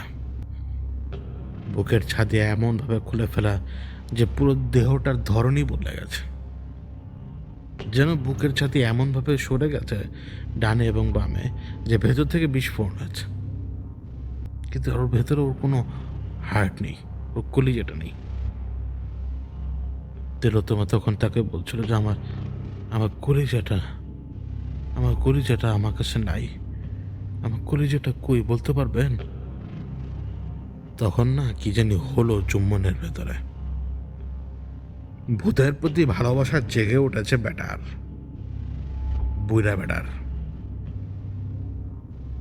ও না হুট করে না ওই কিছু সময় আগের ওই মুহূর্তের কথা মনে পড়লো। ওই মুহূর্ত কি তাহলে ওই করেছিল এরকম? কিন্তু তিলোত্তমার লাশ তো সে দেখেছিল।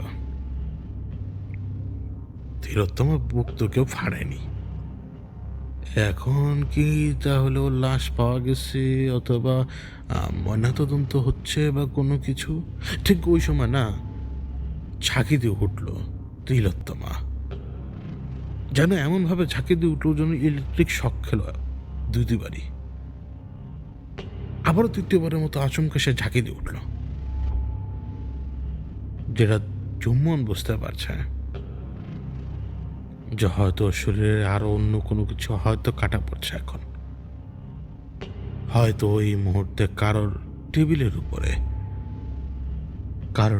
উপরে ও আর হয়তো ওর ময়নাতদন্ত এখন চলছে। অর্থাৎ তিলোত্তমার লাশ হয়তো পুলিশ পেয়ে গেছে, নয়তো কেউ না কেউ পেয়েছে। ওর শরীরের যত রিয়াকশন এখন চোখে দেখছে সে, তা কেবল ওর শরীরটা যখন অন্য কোনো আঘাতে কেঁপে উঠছে সেই রিয়াকশনটাই জুম্মন দেখছে। হয়তো তিলোত্তমা তা জানে, এই জন্য চেহারাটা কেমন জানি মলিন আর অদ্ভুতভাবে সে তাকিয়ে রয়েছে, যেন যেন অনেক অসহায়। তার চোখটা একটু জল করছে, যেন সে অনেক অসহায়। মনের একটুও সহ্য হয়নি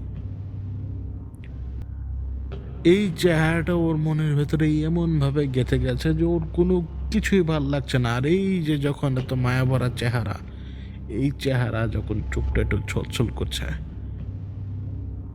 মনের মতো মানুষের ভেতরের ওই টানটা তখন সক্রিয় করে এই জলে চোখ। এই ধরনের মানুষ যদি কারোর প্রতি তাদের টান দিয়ে ফেলে, সেই টানটা অনেক অনেক অনেক শক্ত হয়। এখন ভূতের প্রতি যদি টান এসে থাকে, তাহলে ওই ভূতের প্রতি টান ওই শক্তভাবেই আসবে।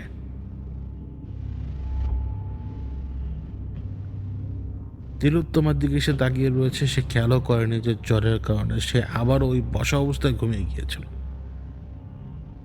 যখন তার হুঁশ আসে আবার, তার গলা এবং ঘাড়ের কাছে অদ্ভুত রকমের মাংসপেশির ব্যথা, কারণ সে পড়ে রয়েছে কাঁধে। কেউ তাকে সোজা করে উপর করে শুইয়ে দেয়নি। যখন সে উপর করে ওই অদ্ভুতভাবে শুয়েছিল, যখন সে ওই জায়গা থেকে উপর হওয়ার পরে সে দেখতে পায় তার বিছানার কাছে ওই নরনারায়ণের কাটা মাথা।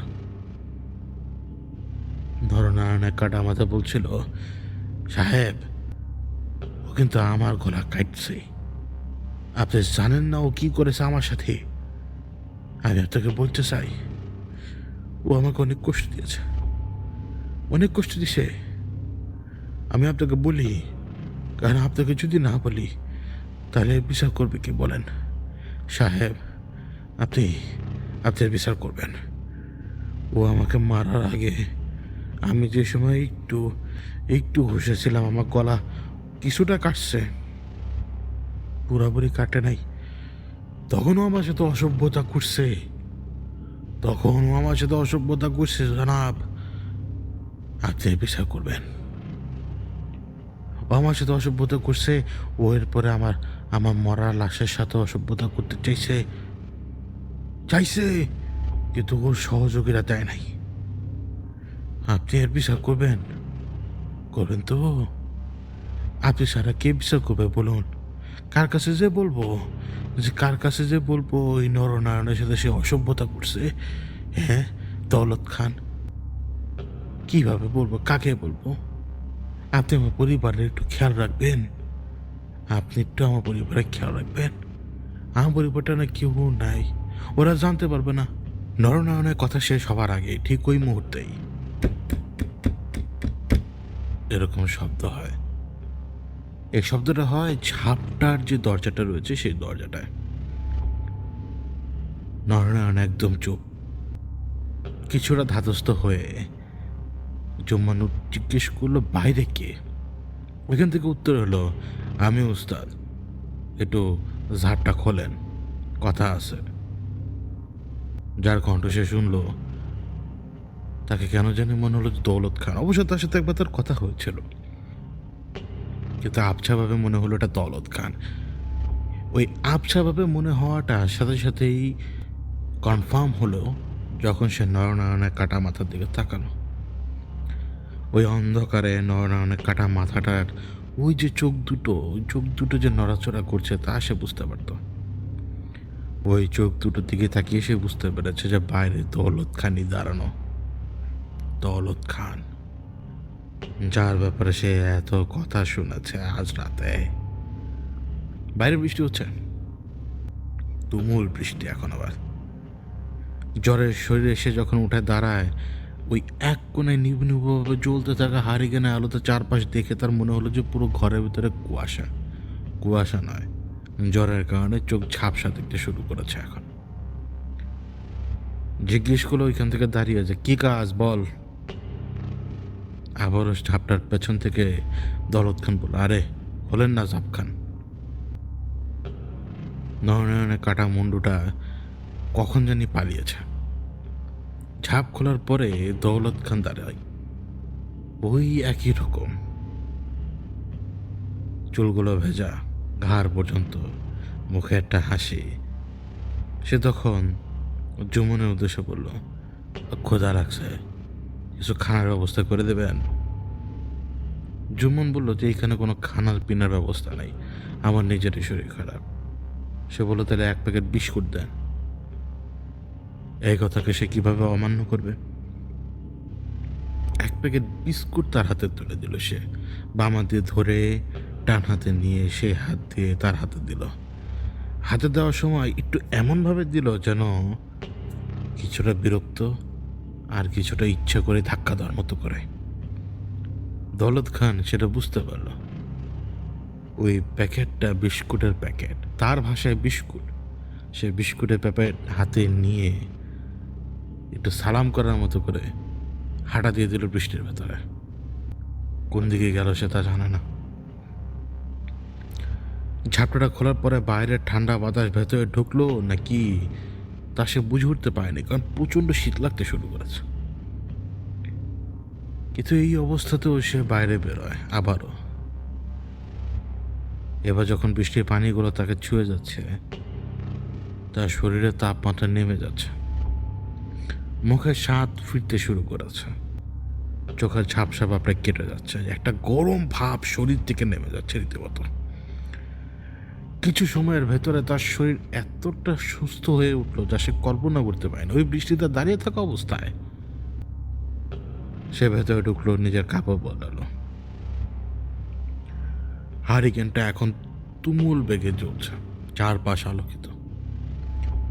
রাত এখন কয়টা বাজে সেটা দেখা সে সুযোগই পায়নি এখনো।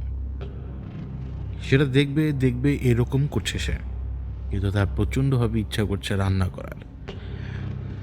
সে রান্না করতে যাবে, এমন সময় তার দৌলত খানের চেহারাটার কথা মনে পড়ল আবার।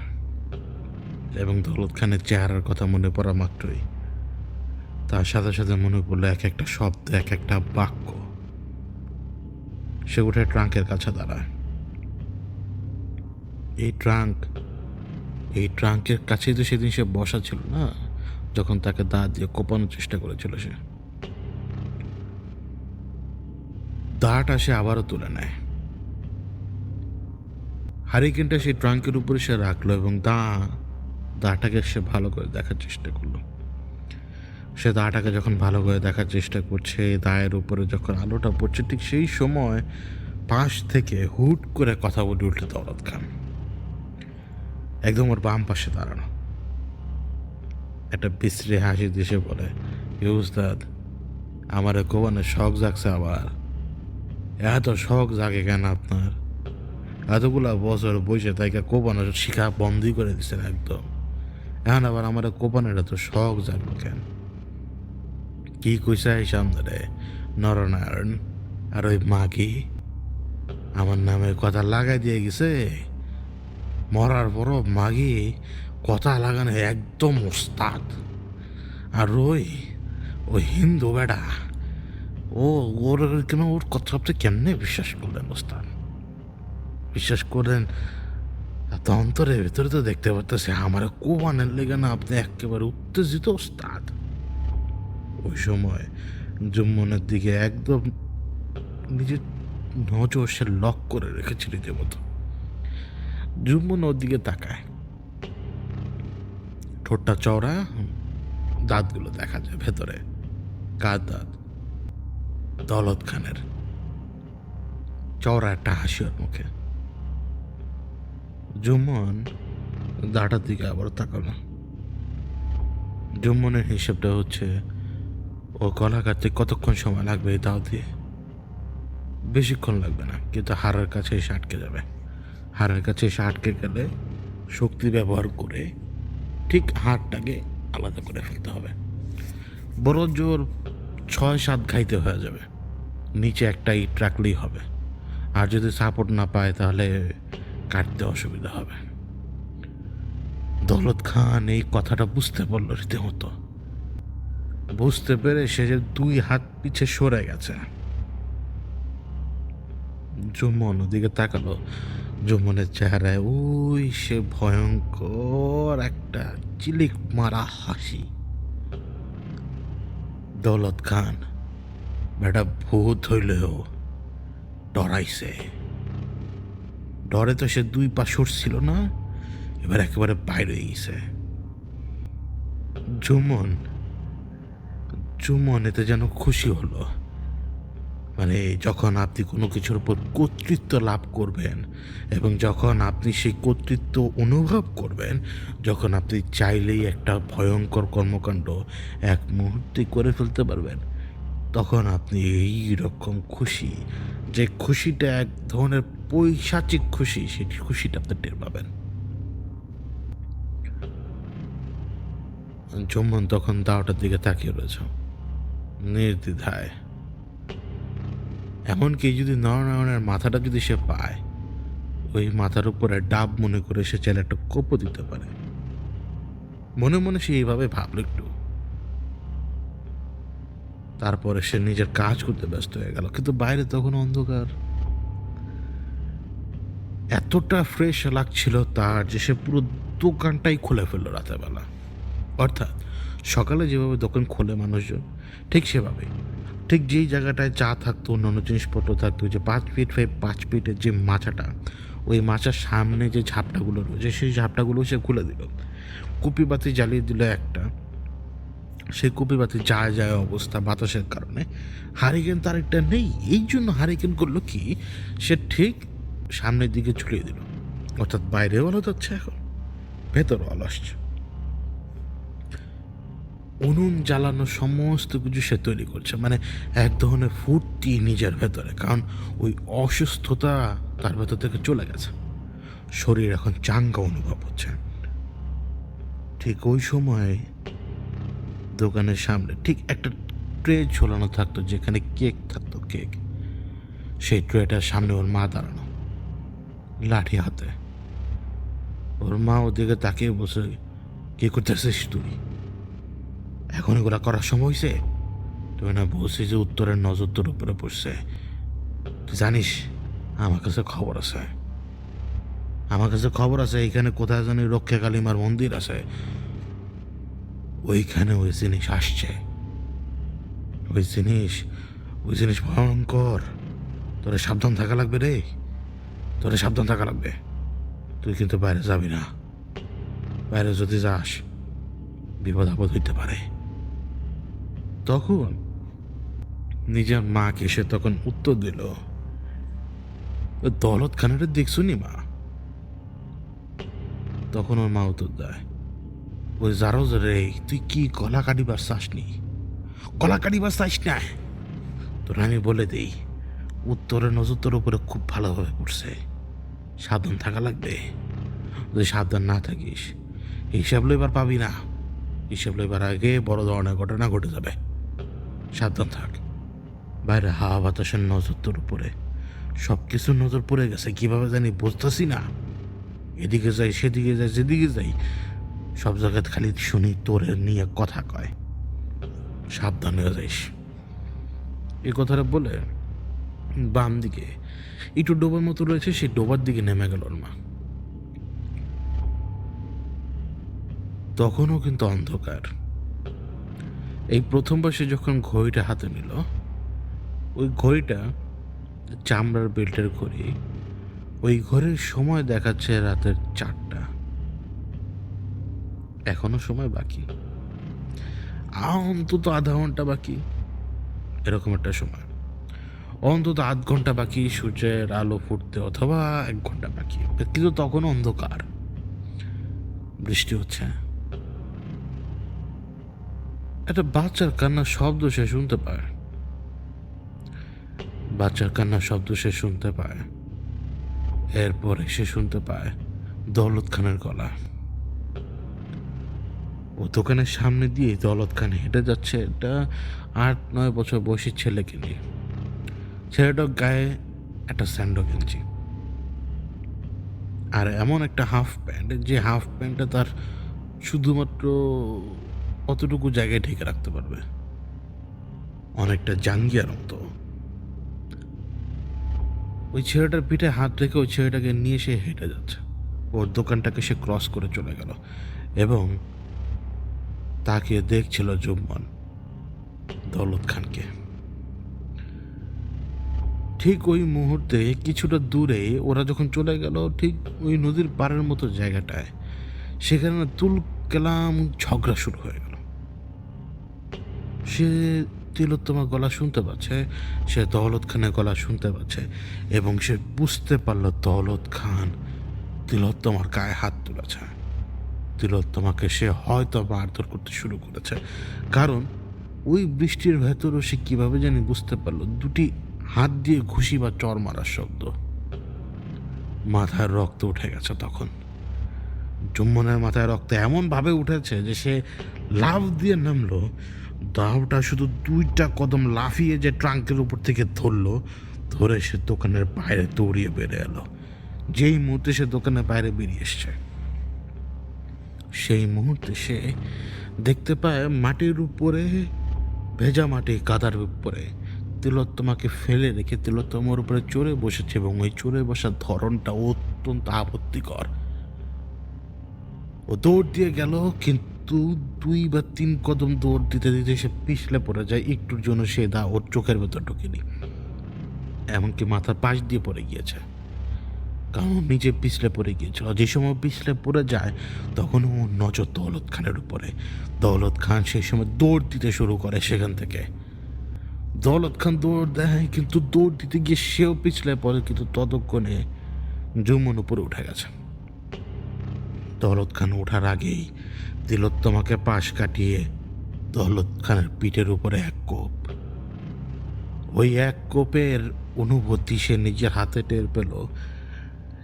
চামড়া কেটে, হাড় ভেঙে আর একটু ভেতরে ঢুকে যাওয়ার সেই অনুভূতি। ওই কোপটা খাওয়ার পরে পড়ে গেল। দাটা তখনও শরীরের সাথে বিঁধে রয়েছে। সেই দাটা সে এক হাত দিয়ে টান দিয়ে ধরে দৌলত খানের কোমরের নিচে পা রেখে টান দিয়ে তুলতেই দৌলত খান একটা ধাক্কা মারল এবং ওই অবস্থায় দৌলত খান হামাগুড়ি দিতে দিতে সামনের দিকে যাচ্ছে। সামনের দিকে পুকুরের মতো একটা এলাকা, রাস্তাটা ডান দিক দিয়ে চলে গেছে দূরে, বাম দিকে কিন্তু নদী। নদীর পাড়ের পরে একটু পুকুরের মতো জায়গা, তারপরে সেই ডান দিক দিয়ে বড় রাস্তা। ওই পুকুরের মতো যে জায়গাটা, সেইখানে একটা মরা নারকেল গাছের শেকড়ের অংশ পড়ে রয়েছে। গাছটাকে কেটে ফেলা হয়েছে, শেকড়টাকে উপড়ানো হয়নি। নিজেকে হামাগুড়ি দিয়ে দিয়ে যখন দৌলত খান সে গাছ পর্যন্ত গেল, ততক্ষণে জুম্মন ডিসাইড করে ফেলেছে সে কি করবে ওর সাথে।